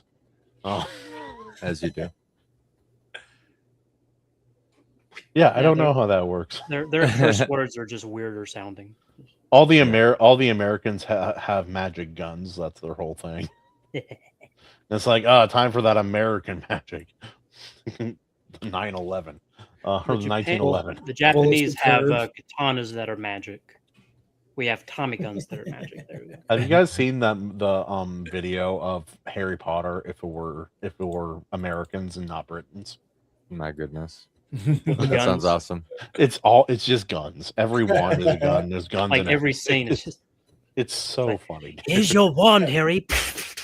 Guns, cheeseburgers, and hot dogs. It's like, try this one. Picks up like a high point. Oh, gross. I know. Oh, it would simplify certain storylines. It's like, oh, the basilisk. It's a good thing I have a 45-70 lever action. Be helpful. Capable of delivering a death curse up to 200 yards. There you go. It's like you have explosive tip. You got an explosive tip on that death curse there, boy. Explosive tip, yeah. Got that blue tip. It becomes very mechanical and gadgety. and it's just death curses. It's just nothing but death curses, and maybe like every curse is a death curse. yeah. And their teeth, it's like we start at age 11. Yeah. That'd be funny. Oh That'd be funny. man. But yeah, who else? What do you got? So Bill says it's barely getting to the harbor. What does everybody else say for float or sink? Ayo, float or sink for this film? What do you think? I'd say it floats. It's entertaining. Yeah, and it does have good moments like Dumbledore's death and stuff. I mean, yeah, a lot of cool fights. A lot of cool visuals. Dude, another moment to praise the acting. Michael Gambon's Severus. Yeah, please. Like it's so good. Like in the heat of the moment, you think he's begging for his life, but then you get the full context, and you're like, "Oh no!" And obviously, he was actively asking while filming. Yeah, obviously they do. But I need to carefully tell this story. Dorn, go. I love you. More code. I can't talk this in code. I can't hack it. Go. I love you. Get going. Close the door. So blank, and then blank happened. And then, go, child. He wants some plot details. Guide my hand and make it strong, Lord. Sorry, that's a Boondocks reference. The beatings will continue until the children are gone. No, we can't make that joke. The only people I beat are you. Now, I'm going to move on before that goes a weird direction. Herman says the spell would be called the Yeet Cannon. That's the American spell. Yeet Cannon. So I obviously went to the midnight premiere of most of the books, and they were fun, man. Like we went to Borders back when that existed. Kids would have no idea. And they had like a magic show, and they had signed things they were auctioning on. It was a whole event, and like an entire group of maybe 60 kids with all their parents in a bookstore until midnight. It was crazy. I cannot believe that I existed for that kind of an event. It was very cool. But at the midnight release of book 5, they revealed, it was book 5 or book 6. They said, it was book 5. It's like, hey, we got some news from JK. One of these characters will die in the next book. And they had a list of like every main character, including Dumbledore. And my mom, like I remember as a child, my mom got the list. No, this is everybody. Everybody's on this list. No. Refuse, like she was just in denial. It was so good. Wait. What was their exact wording again?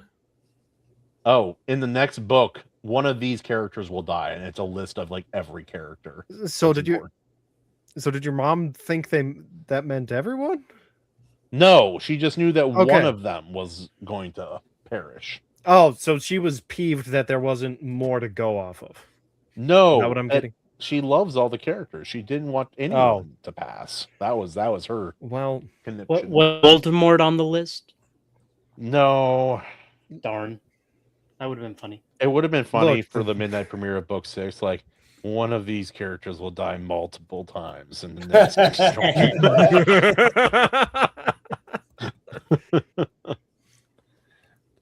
Bill has an article that's Potter related, right? Right, Bill?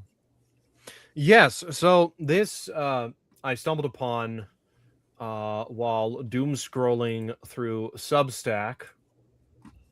Do they hate JK still? Is that it? That's what I do. Not everyone does. Well, they shouldn't. Substack is not as much of an echo chamber as other places. Agreed. But yeah. I mean, it's no Blue Sky. Yeah. Yes, everyone's. Oh boy, my favorite. All right, I'm sharing it now. All right. This was an article that I stumbled upon. I very much wanted to comment on it, but I was at work and I needed to attend to customers. There you go. And then I told myself that it was better off to just not say anything and instead assemble the council aboard the ship. There you go. I'll need to take off my glasses for this one. Would you like me to read it, my friend? Or would you like to explain it? So I will say, go ahead and actually, if it would make it easier for you, would you like me to drop the link for you in the private chat? So Yeah, you can that scroll would at your own place. Let me see. Scroll at your own place. And I will scroll at my own place. I'll do it better than anyone you've ever seen. Let's see. There's you have a growth, by the way. I do. He's a it's a very good looking growth. All right. Whoa. What did I do? Oh no. I have it on auto tune. I don't know what happened. My voice sounds funny. My first encounter with Harry Potter happened in my second grade classroom, where my teacher read it aloud to us.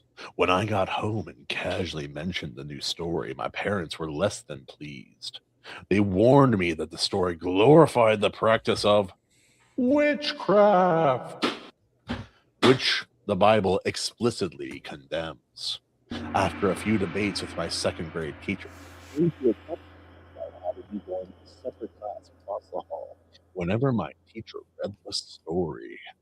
Pushback like this was commonplace in the 90s as Harry Potter exploded onto the scene. Nowadays, such an aversion seems rigid, extreme, and even condemning to most Christians.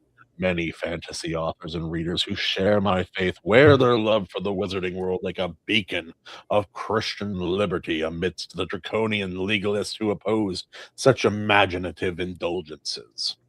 This will undoubtedly alienate me, at least to some degree, from a large portion of the online authoring world. But after the research I've done, I believe my parents' concerns were more than warranted.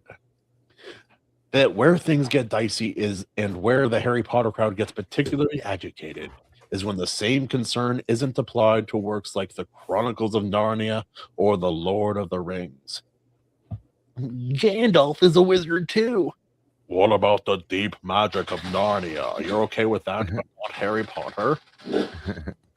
Forgive the motorcycle sounds. You're good. It's so loud and it's so far away. Believers have failed to deliver a satisfying response to this objection. Many times I found myself questioning whether I had been too strict on the subject. Every believer I know who cherishes Rowling's works understands and agrees with the commands to avoid the occult in Scripture. Where we differ is whether those stories are a harmless expression of imagination or a desensitization of real-world occult practices. Where is the line between legalism and proper caution? Anyway, I can continue, but it goes on for a little while. But it goes on for a long time. But as a basic primer, I think that works just fine. Talk for a second. I got to redo my sound. What's his conclusion? Go down, read the conclusion or the summary at the end, if there is one.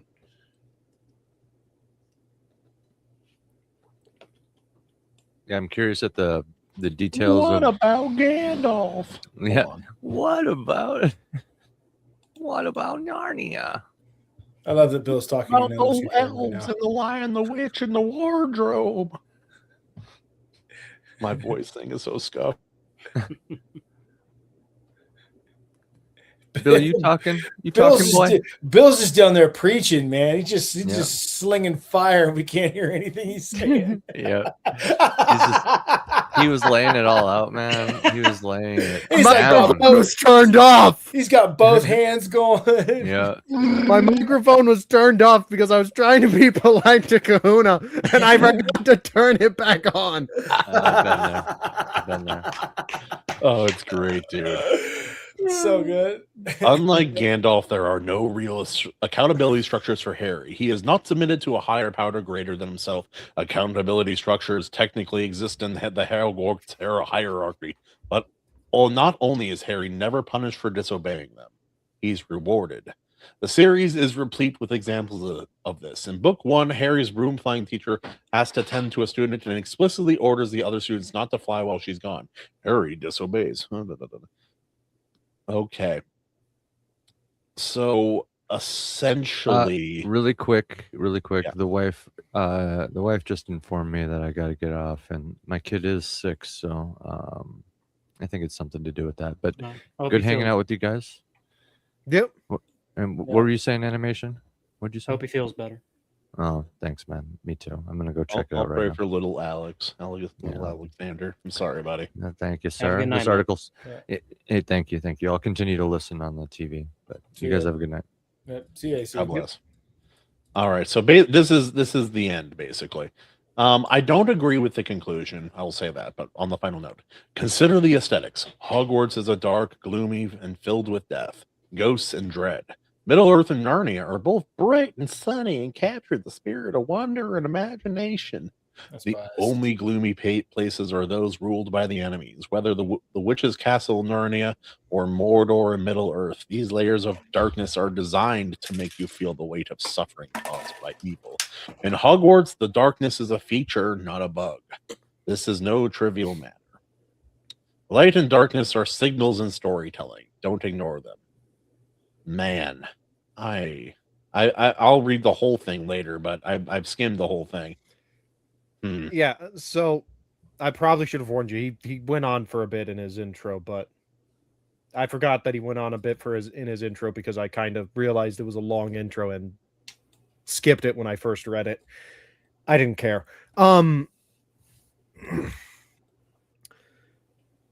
Yeah, so he's basically making that whole it promotes witchcraft is evil kind of argument that you especially got back in the 90s when the books were first coming out. My biggest problem, and I believe you would have seen it, Kahuna, if you skimmed it. My biggest problem is he seems to fundamentally misunderstand the world building. The magic is not you bought this. While yes, the word witchcraft is used, it's not the witchcraft of the biblical sense. It's not the pagan witchcraft that. Yeah, we're not bargaining for power. We're like the mutants in X-Men. The power exists. It's a tool. It can be used for good or ill, depending on the will of those who wield it. You said hi, yes.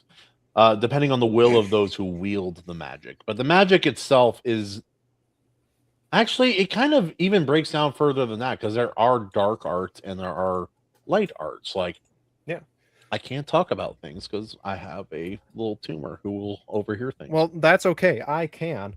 You understand. The comments are a bit of a, I don't want to necessarily call them a minefield, but I guess the closest equivalent you can get to a minefield on Substack.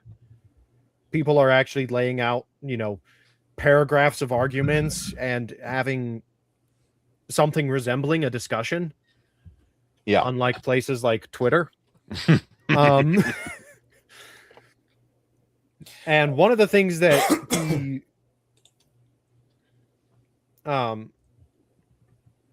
one of the things that he keeps pointing out is that in the books, students are told to practice dark magic on misbehaving students. Yes, in the last book, when the bad guys have control of the school, by horrible what's people. your point?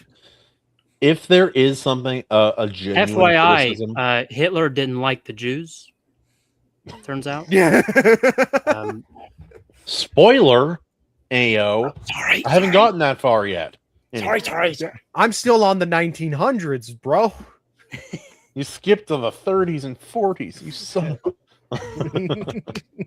Hey, AO. Yes, just a quick lore issue. Dumbledore wore blue robes. What color? Blue?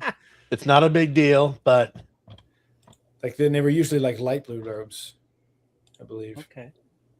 you would make Jared's pants a little tighter if the robes were blue. Just saying.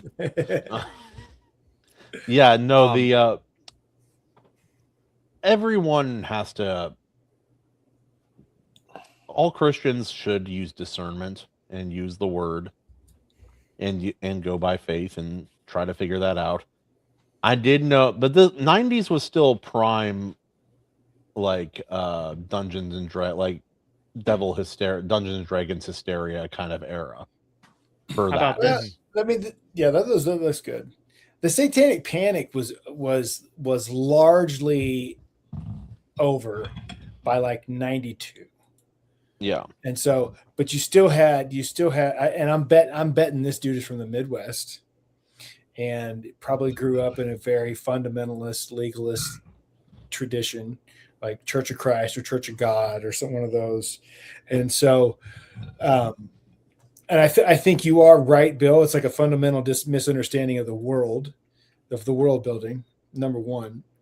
And because of that, and because of a pre-established bias that he's arguing from, like he's essentially taking something. It's like so like separate. Like if you have three boxes, you have a box of opinions, a box of convictions, and then a box of doctrines. He is trying to argue a conviction, his personal conviction as a doctrine, but he's doing so from he's doing so from that fundamental lack of understanding of what of the world this story is set in, and of the author's intentions in this world. Rowling has said on more than one occasion that the world of Harry Potter is a Christian world. They celebrate Christmas at Hogwarts. Like, and there are biblical references abound. Look, if you guys ever want to have a trip, look at the names of Harry Potter. It's a book actually. It goes into the like. There's even another book called Finding God in Harry Potter. It's there. The biblical references in both story, like anything based in Western storytelling, is going to be partially biblically based. Yeah. She was not like her intention was not to argue in favor of pagan practice. Her magic was a device to tell a story. Yes. And that's it. Absolutely. That's it. And this guy is arguing a personal conviction as if it's doctrine without having a complete understanding of exactly what he's trying to oppose. Yeah, there's a couple misunderstandings. It is coming from a good place, because like I think, and everybody's gone through what he thinks he's going through right now, which is you're growing up, your parents say something, you're I disagree, I'm a teenager, I know better, and then you go like, oh, they were right, crap. Everybody goes through that at some point. You have oh yeah, my parents weren't for anyone with good parents anyway. My parents weren't psychopaths. They were actually there was some good stuff, even if I don't agree with everything. Another thing, like there are things that could be criticized. Like when I was younger, I was thinking about, they're constantly breaking the rules, like constantly. So the bigger one is that they constantly lie. In every book, the entire story, every main character lies about everything constantly. And I think there are situations where that's acceptable, but like you have to really construct that. Yeah, and that is one of the things that I would agree with him on. And real quick, for everyone listening, this should go without saying. Let's not dog on him. He actually did formulate his points well. The issue comes down to the fact that the house is built on a shaky foundation. When you misunderstand the world building, or at the very least, it's not fully clicking the world building, and the damn it, what was the other thing? Oh, and you actively misrepresent scenes, which he also does with Aunt Marge's blow up and the scene where Harry gets on his broom to get the Remember-All for Neville from Malfoy. But also regarding the lying and breaking the rules, one of the things, and this sort of registered to me early on and probably didn't help my distaste of authority, but it did help in the morality sense, which is the rules do not dictate morality. No. No. Yes, we are going to lie and we are going to break some of the rules, but sometimes that is necessary. We know, using the first book as an example, we know that a bad guy, we think it's Snape, is trying to take the Philosopher's Stone. Yep. We're not supposed to be out after curfew, but we are going to break the rules. We're also going to petrify our friend to keep him from stopping us, because we need to protect the stone. We need to make sure that the bad guy can't get his hands on it. Yeah, because there are times in life, this isn't necessarily a biblical. No, it is. I'm just not. I'm not able to articulate the biblical principle behind it. But there are times where the moral issue takes precedence over the legal issue or the rule issue. If the rules and laws are designed to serve all, and if they are failing to do so, there comes a time where rules need to be broken. The simplest way I've ever heard that stated is, you be a good citizen until being a good citizen means you can't be a good Christian. Yeah. In the Bible, Rahab lies to protect spies. Yep. And like, she lies to protect life, to preserve life. There are very clearly moments. Consequently, we live in a fallen world. Yeah. She's one of Jesus's great grandmoms.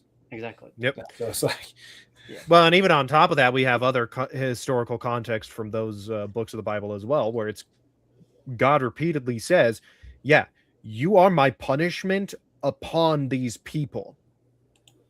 And also, the Bible is a great thing to bring up. Read about, like, Samson. Was he a good, godly judge? Like, ever? In his life? He wasn't. He was. It was really morally only until basically a selfish prick. People are shit, life. kind of on purpose to. Yeah. I mean, it wasn't until he was facing death that he actually leaned on God the way that he should have.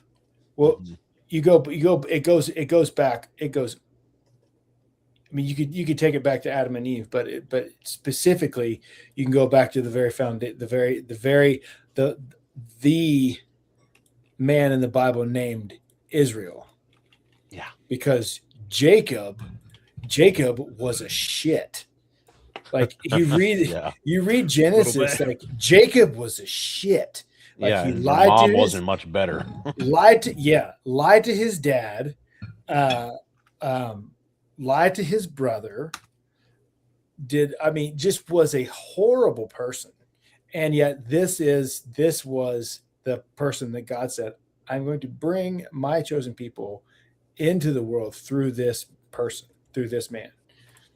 And then it didn't end there. Then he was a polygamist and had played favorites with his kids to the point where his kids ganged up on the youngest one and sold him to slavery. It's like, Jacob, youngest. You're a bit, his second youngest. Like, Jacob, you're a bit of an ass. And Jacob's life story, especially later in life after he gets married, is like keeping up with the Kardashians. Oh, for real, just like infidelity, poor choices, jealousy, betrayal. Keeping up with the Israelites. But getting back to like Rowling's work, and I honestly, I don't think she did this on purpose, but it's what happens when an author is tapped into the story, like the grand narrative of life. Because if you think about like you said, like, rules dictate order, but order doesn't always dictate morality. No. And so the kids are forced to make these moral choices, the greater moral choice at the expense of the order choice, or the legalistic choice. You take the setting, like Hogwarts is an incredibly dangerous place that they go to when they're 10 years old, and they have to learn how to navigate this lethal, in some cases, lethally dangerous world. Mm-hmm. that like Also, wait, can we criticize a lie from the story real quick? Well, hold on a second. Hold on a second. Yes, because like that is an analog. That's an analog for life. Like, and if you think about it, the kids, if you were sending kids to Hogwarts, those kids are better prepared. A 10-year-old, coming through Hogwarts, you're going to be better prepared for life because the world is a dangerous, dangerous place, and you better have your head on a swivel and know how to handle yourself. Otherwise, you're going to die. It's like Hogwarts is training kids for life, and like that's an analog for the world the real world we live in. Like life is dangerous, life is hard, and so like I think it is incredibly naive and nearsighted to dismiss this on the pretense of some sort of moral argument, because there are lessons that Rowling infused in the narrative of Harry Potter that you shouldn't ignore, and that are valuable, that are valuable beyond just the generation that grew up with the story. Yeah. And when you get a grand view of the story, like from far back, it really, things line up really, really intricately in a really interesting way. And like I'm not one who's shy about like finding biblical principles or even God and Bible references in stories. Like I go way further than a guy like this. Like there are people who said, like there are Christians I knew growing up who were, oh, Harry Potter is witchcraft, it's bad. It's like I'll go a step further. I've found Christian lessons in a book named Berserk. Mm-hmm. Mm-hmm. Bill, you've read it. You know they exist. I haven't read Berserk. Oh, what? Oh man. Yet. Bill, Operative word, yet. You need to check your manga card, bro. Yeah, turn in your weed card. Comey can't communicate right there, Bear. Hey, hey, Wrangler, thanks for showing up, man. We got a 4. 20. I do it better than Royce, admit it. All right. There we go. Yeah, no, Wrangler, he has his great books, Haley's World and Haley Star. Those are fun books. A lot of people really, really enjoy those. Very adventurous, very and like kids could read at least the first book. It's really well written in that regard, and it's a great time as well. It's a great adventure. Also, Bill, that all this nice words, and then I just read your comments. Anyway,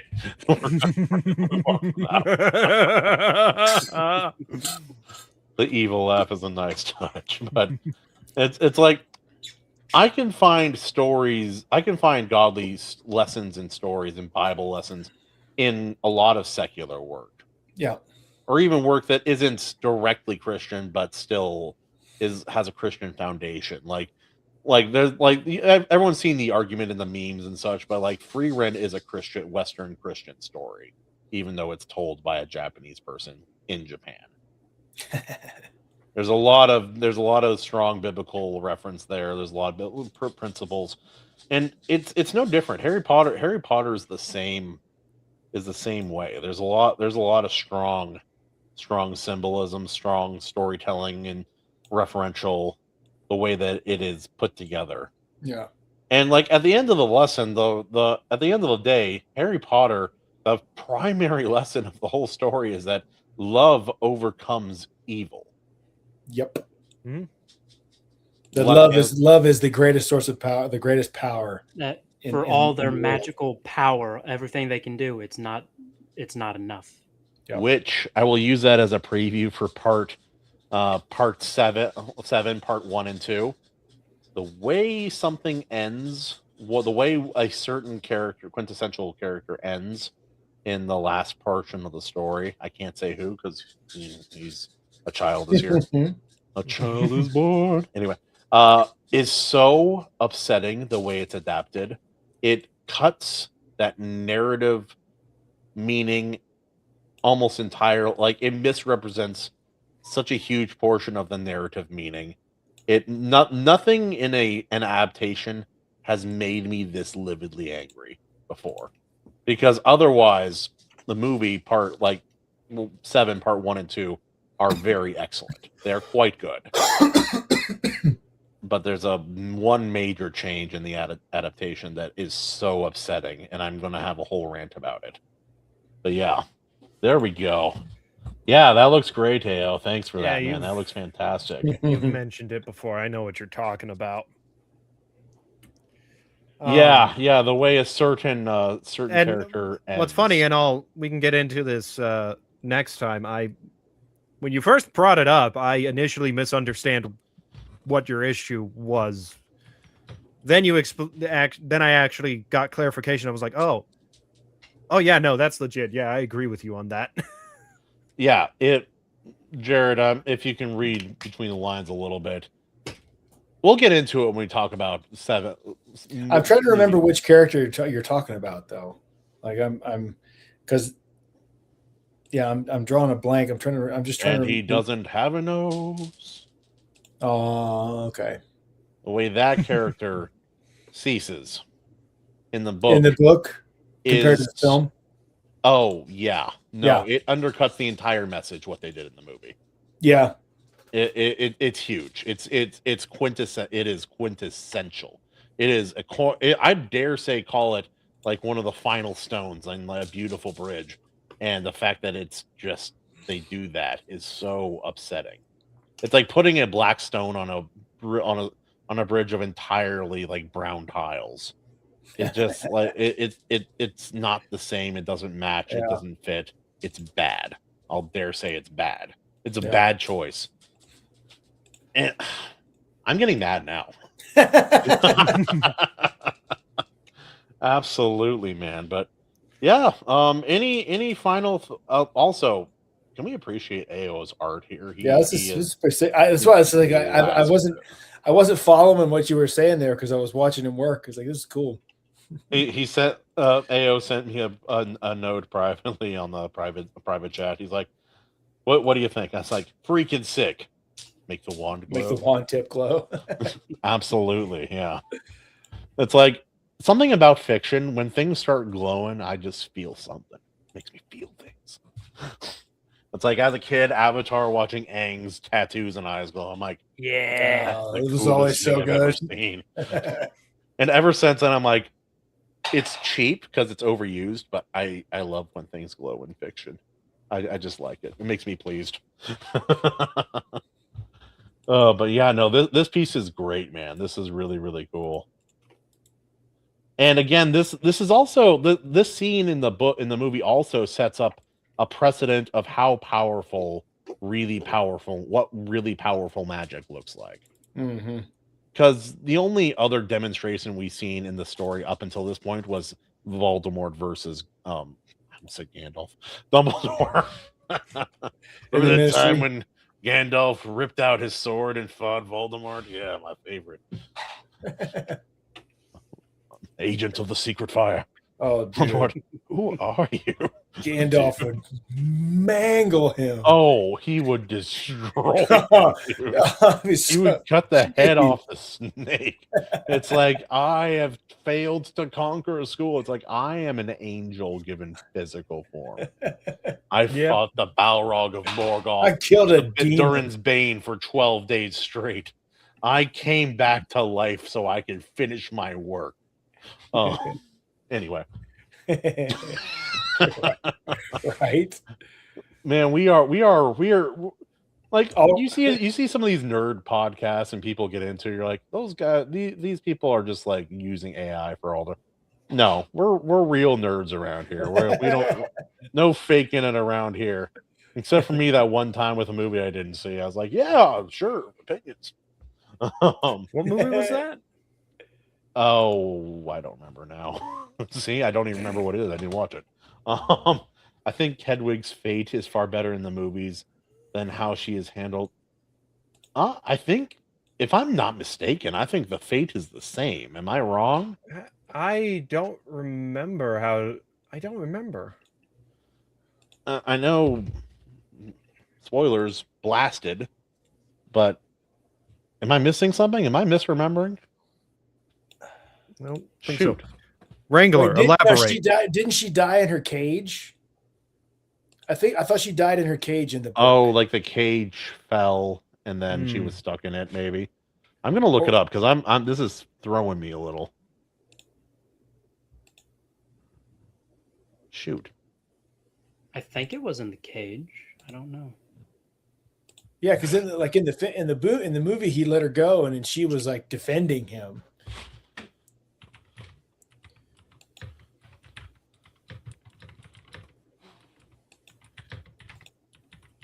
I will say no, I'm not gonna say it. We reserve that for the Deathly Hollows talk.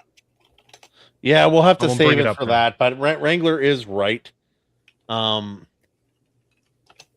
Oh yeah, no, they did hint. No, don't read. That's a spoiler. Get out of here. Go. Don't think about it. Go. Be gone, child. Oh wait, this scene is a spoiler. Go. Get out of here. I will not let you watch it until you're 18. Go. There we go. I got him. A wonderful, mostly obedient child is what I have. It's like you want your kids to obey, but you don't want them to obey every single time because that would be boring.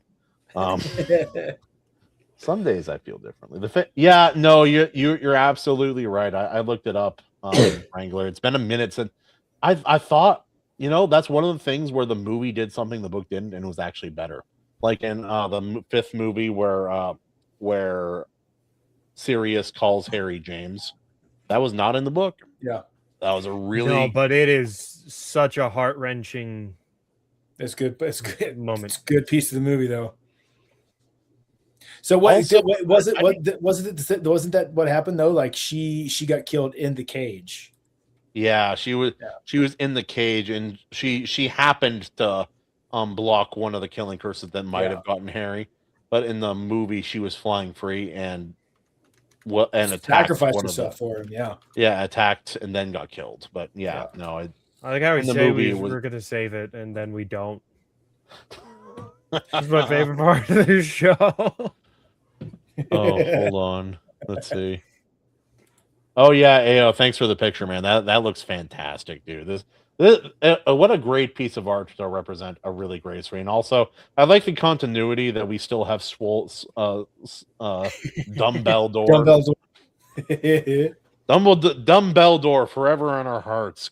We buried him with his wand and creatine. You don't live as long as Dumbledore without exercising, man. That's right. I tell you what. Oh, man. Voldemort opens the grave and it's just a shake weight instead of a wand. Okay, so Kahuna, you're threatening us with having to rank the books. Yeah. So I'm worried I may need to reread them again. I read the first page of the first book. Talk amongst yourselves. I don't have. I'm so proud. All of my bookmarks are placed somewhere, but here is my copy of Homer's The Iliad. You see the bookmark there? I just slip that out.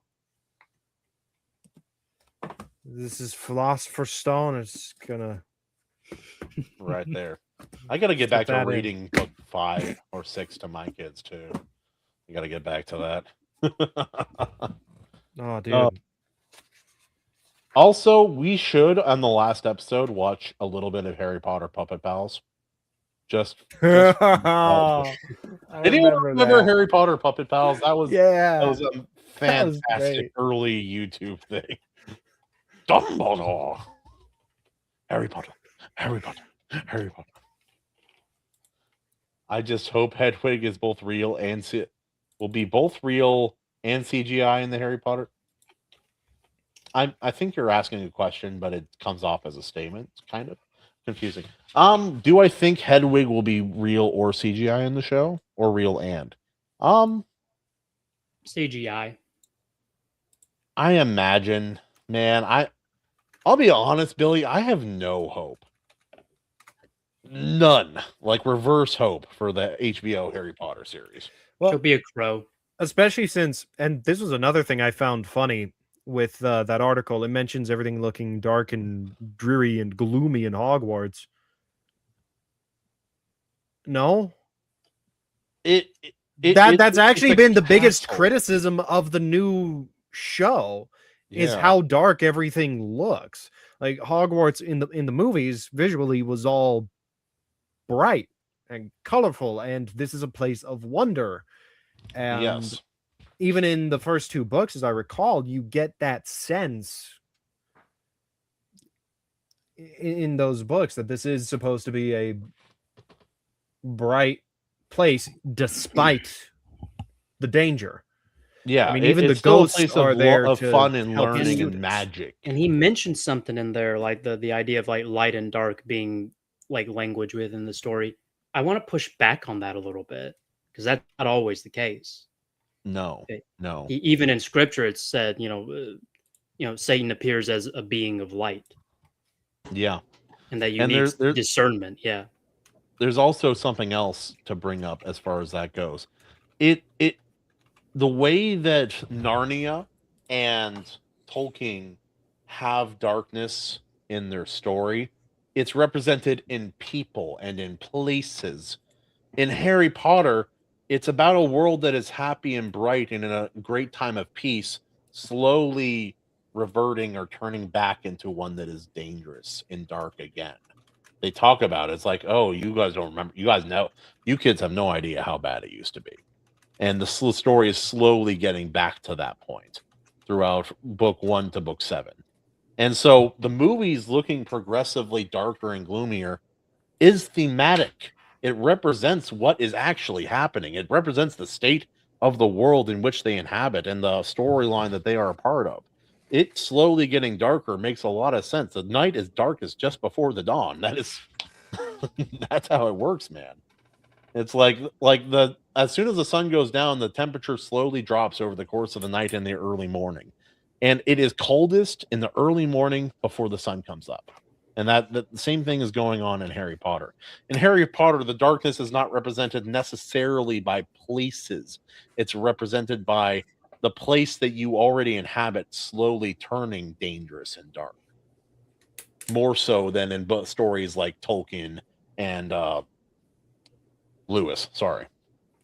So I think that's something really important that he's also...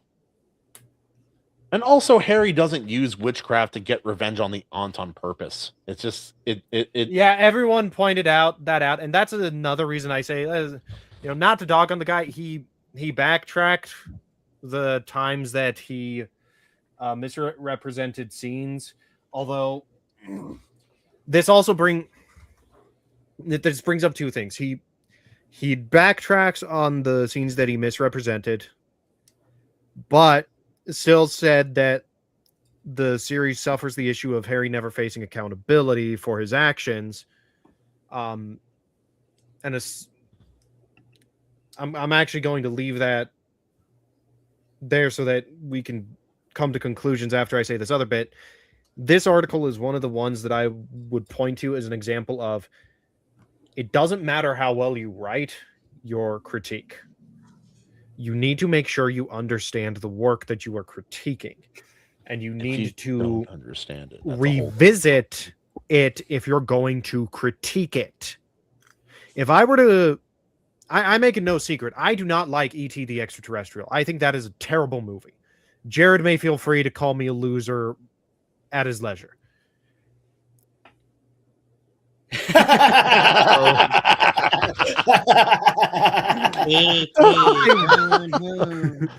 That was... I would still revisit and rewatch that movie before writing an entire review article talking about why that movie sucks, because I don't want to actively misrepresent the movie.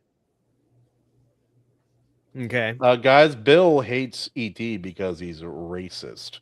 I don't want to misrepresent him, so I'm going to say it clearly and concisely right now. He's extremely tarded. That's all it is. I hate it because E.T. was actively killing a kid, and I don't want to hear the argument about E.T. being about ET being a kid. I'm not getting into it right now. Anyways, the other point that he seems to be doubling down on even in the comments is this idea of Harry never facing accountability. I was curious if the Council of Seamen agreed with that assessment. No. Harry does get away with breaking rules sometimes, but nothing he ever does is without some sort of consequence, whether good or bad. He faces consequences for telling the truth constantly. He also faces consequences for lying sometimes. And yeah, no, he gets in trouble at school. He breaks the rules and gets away with it more than maybe he should, but he also does get in trouble a fair amount, especially in the books.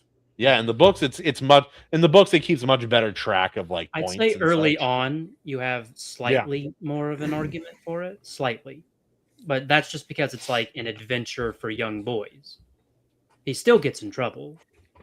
I'm just saying there's slightly more argument when it's younger. Yeah, I think a lot of people will point to the ending of Philosopher's Stone as evidence that he never faces consequences because it's like, okay, throughout the book, Harry, Ron, and Hermione's actions are immensely detrimental to Gryffindor House. Yes. And then at the end, after breaking all these rules, Dumbledore, end of the school year, just arbitrarily is like, 50 points, 50 points. I'm handing out points to everybody. You get points. You get points. You all get points. Regarding the trio and Neville, which everyone brings it up, and yet everyone also ignores things that come later. I kind of don't like that the one time when Harry was being honest and truthful is the only thing that's coming to mind right now, with him getting in trouble with Umbridge. Yeah, but think about that. Think about that argument, though, because like people would make that argument. It's like, well, okay, so these three kids, and by a small extension, Neville the fourth, because of breaking the rules, prevented the Dark Lord Voldemort from regaining power in the first freaking book. And also true. Like, are you going to punish them because they broke your petty little rule, your school rules? Like, no, people who do that, the people who do that end up raising kids who hate them. Yep. Because you're stuck on a rule and a power trip instead of the bigger picture. Like people who make that kind of argument should never have authority over anybody else. Just as a parent, I've had to set pride aside more than once because I'm like, well, they did break a rule, but it was for a good reason. Yeah. Since sometimes you got to set it aside. It's an argument against the no tolerance policies at schools, pretty much. Yes, it should have been. It should have been. Aaron Umbridge, yes. Yeah. Also, she takes a diabolical turn. Well, it's like the surprise and nobody was surprised by. Oh, as soon as the Dark Lord took over again, she immediately gained higher position and was doing very well. I'm like, no one is surprised. Also, the fact that she had Mad-Eye Moody's magical eye embedded, like in her, was it on her door? The office door. On her office. That is diabolical, dude. Yeah, dude. I mean, it's one way to keep track of your employees. That's sick. Yeah, no, she was a sick little kid. Ugh. There was one commentary I watched where out of nowhere, like they're doing commentary on all the movies, and it's meant to be funny. It's like what me and my sister do for bad movies. We sit down, we roast it the whole time, and then all of a sudden, one of the guys is like, "It just mirrors Umbridge kind of cute." Shut the fuck up, dude. What are you talking about? It was so out of left field. I cackled laughing. That's hilarious. Or just like, like they should have made Professor McGonagall even more straight. It's like, Neville lost his toad. It's like, a lesson for everybody. Avada kills the toad in front. First day of school. Follow the rules. Now and that also it feels different from say Narnia or Lord of the Rings because in those movies the consequence is like they're at war from the beginning. It's war to start. And so anytime like do you have to tell the truth to your enemy that you're trying to kill? I don't think so. But in Harry Potter it's just like most like it's school kids with dire consequences tossed here and there. And so when they do something small that is bad, it feels worse than say one of the characters doing it in like Lord of the Rings or one of the Pevence's kids misbehaving in Narnia here and again. It feels worse because it's the stakes are already kind of lower automatically by the setting and the And like initial Harry premise. Potter is like more close to home in terms of like its feeling and setting and stuff. Like yes, Yeah. it's Hogwarts, but it's like a school, and you have someone from our world going there. Yeah. Imagine tricking young me, into wanting to go to boarding school briefly as a young child. Imagine. That would have been horrible. I would have hated it. Well, it depends. It depends on whether I would have gotten caught breaking the rules. If I got caught, I would have hated it. But I'm thinking about young me in boarding school. It would have been bad, dude. It would have been a poor. It's a good thing I never went to college. We'll say that. I'm trying to imagine the wizard children like doing arithmetic or something. It's like, why? Also, can we appreciate that the kids in Hogwarts are probably hooking up and we never hear about it? Thank God. I'm so happy that that's the case. Yeah. We know what Rowling... teenagers do, dude. We're not stupid, but can we just have a book series where children can enjoy it? Thank you. That's actually another really great thing in favor of Rowling's books. She knew who the target demographic was, and she did not veer into territory that would have made the books unfit for that target demographic. One of the big things that everyone's pointed out, canonically, Dumbledore is a homosexual. That is never brought up in the books. Never. It might as well not be true because it doesn't matter. Yeah. It really does. That was a that was a retcon after the books and all the movies. I also do believe it was a retcon because there's even in flashbacks there's no indication that Dumbledore was that way. Or it's very veiled if it exists at all, but yeah. Oh, I'm excited to be to fair, watch. She's retconned quite a bit on her website. She's the person who really made me examine the death of the author theory. Yeah. By the way, even though I like the game, one of the things that bothers me about Hogwarts Legacy is that you can use Accio on opponents.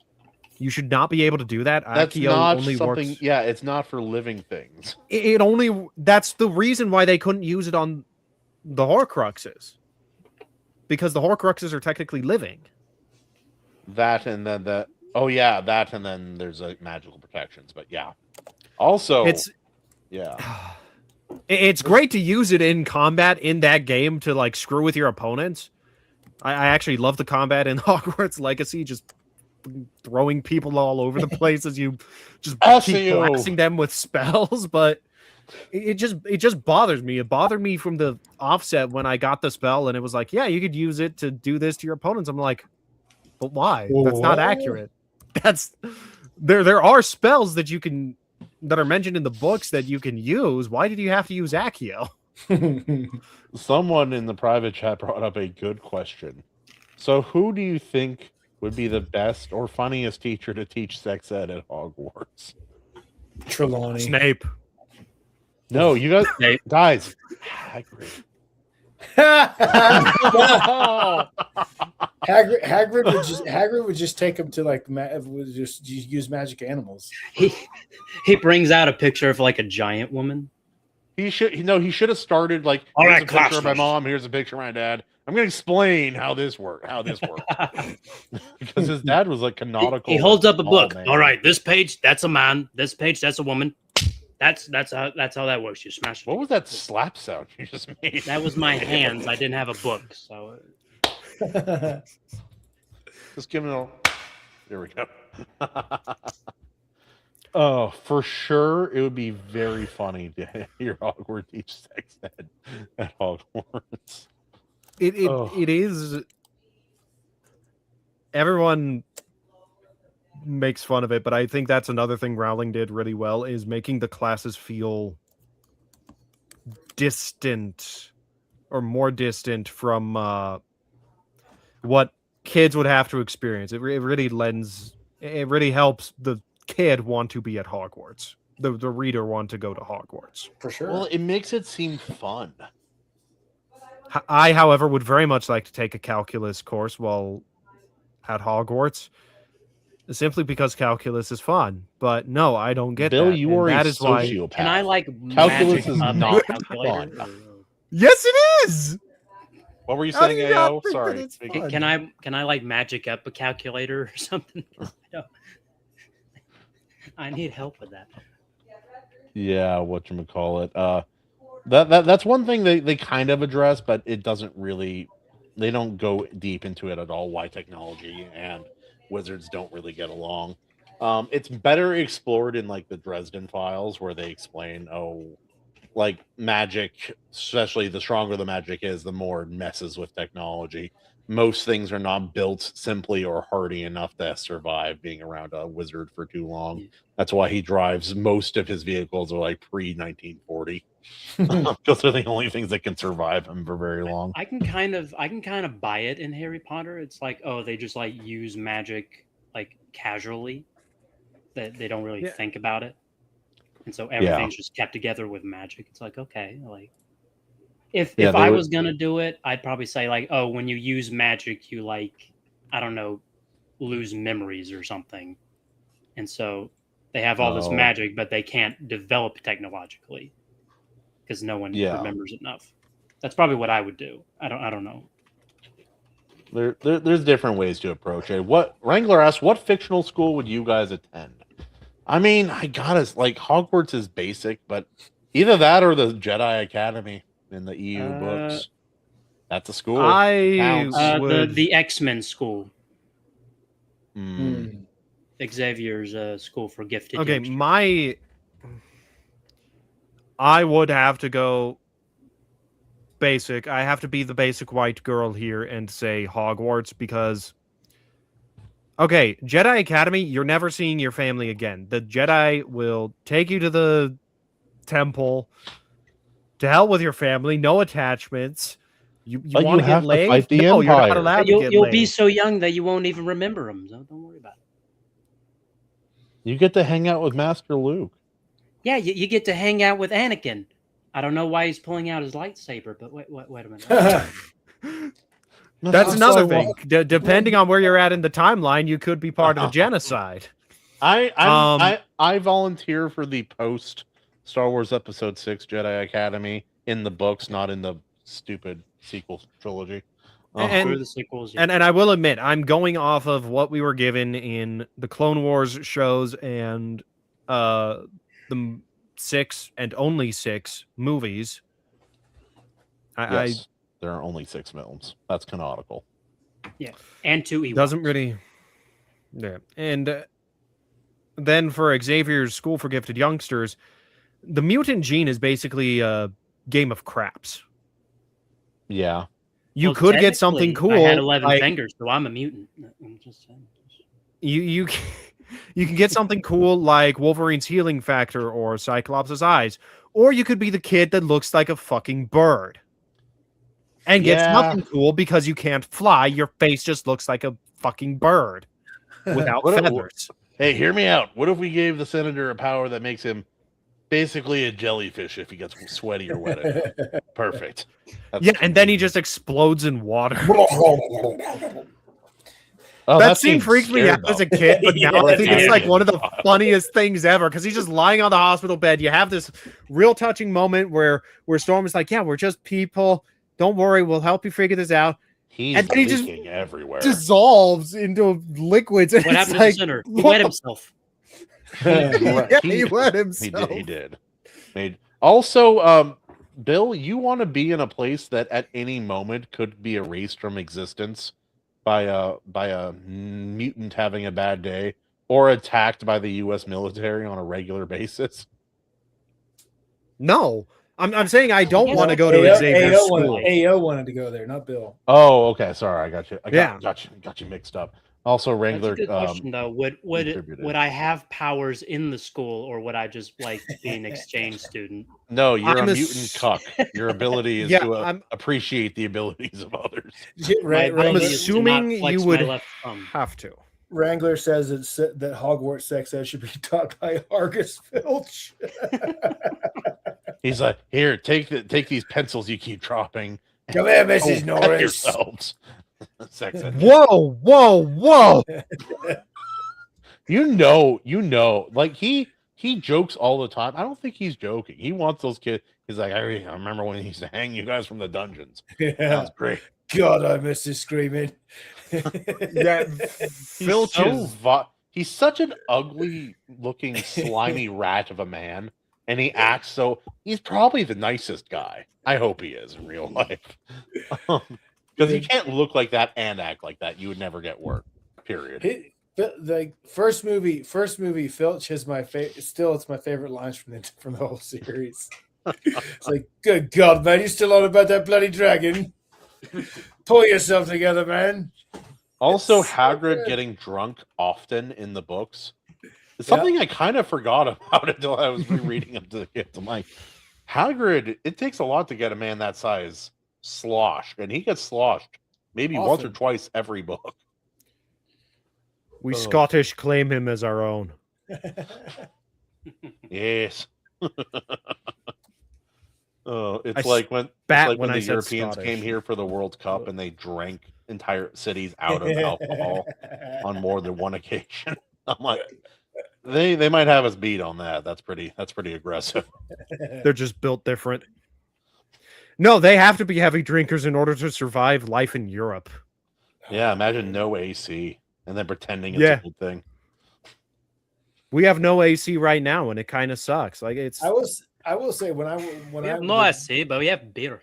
the 10 days I was in Germany I consumed more alcohol over those 10 days than any other 10-day period of my entire life. Oh yeah, sure, dude. Oh, dude. Oh. Das Bierboot. Oh, so good, dude. Like my mother was having a conversation at church recently, and my dad and I happened to walk by, and we heard her say, "Oh yeah, we don't really drink." I looked at each other like, you guys drink more than me." Yeah, well, I'm like, what do you mean? I'm like, I'm splashing back to all the time she's offered us wine or making a specialty drink, and I'm like, anyway, moving on. We don't need to call out every lie. That'd be exhausting. But yeah, no. So upcoming, we're going to be talking about the movie Once, which is surprisingly good. I'm looking forward to finishing it, and then we will finish off Harry Potter with. I'm waiting. Should we for the do stick- Deathly Hallows 1 and 2 together, or Yes. no? I think we should. Yeah, 'cause we do they're- one. It is Yeah. one movie with a long intermission. Yeah, it's like half of a Tarantino film. I love that he has an actual intermission in the Hateful Eight. That was great. That was a fun little addition. But I think that's it, ladies and gentlemen. Any final word on Harry Potter or anything else? We can do shills and final words now. We'll start with Mr. Billy Bill McHuiston. McCushton. Yeah. No pressure. I am places. I write a sci-fi adventure series called Zorn that people Zorn. allege is pretty good. You can find that on Substack. The title is spelled Zulu Omega Romeo November Echo. And then I'm Wilder 396 on X and Substack. Okay, And I'm sweet. allegedly writing a book. Allegedly. Real quick, Allegedly. I'm going to help Bill out here for a second. Are you a loser? You want to not be a loser? Then read Zorn about space adventures. It's Game of Thrones meets space meets masculine energy. Read it now on Substack. Anyway, there's Have that. you read it? Partially, yeah. AO, your turn. Final word. Anything of that nature. One second. Oh wait, no. There we go. There we go. You can find me here every Tuesday if I can make it. I love to draw, love animation. Working on some stuff. Haven't finished any of it yet, daggone it. But here shortly. Back to Okay, you. after we go through his assertiveness training, we'll have some of that out there. Gerard, you, my friend. Yeah, you can find me on X at Jared Chrisman. You can find me on Instagram at We Are Missouri Breaks. I had to think about that for a second.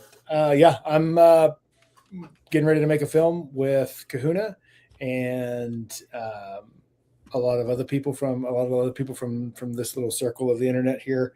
I'm going to co-direct with Daniel Riley. And yeah, we got a GoFundMe. It's live right now. You can find that in the pinned comment on my X account. And go check out the trailer, check out the preview. I got news that another music video from Rising Tide was been selected at a film festival in California, so pretty excited about that. But yeah, just check it out, and if you can help us out, help us fund this upcoming film with the trailer. Do that, and I would be forever grateful. Thank you. All right, my turn.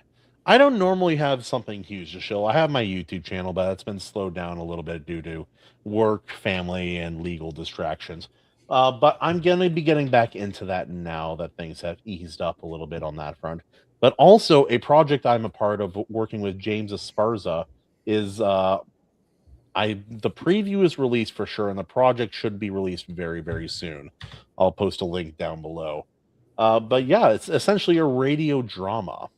In the preview, my voice is the first voice you hear. I play an elderly gentleman with dementia, very much like my regular life. He's like, "Hey, just show up and read these words kind of slower than normal." I'm like, "Okay, sure." Who are you? And so, yeah, absolutely check it out. It's a old fashioned radio drama, the kind that they would base animation off of, like for Superman and such. There's this effects, a full cast, and it's really, really cool. It's really, really fantastic.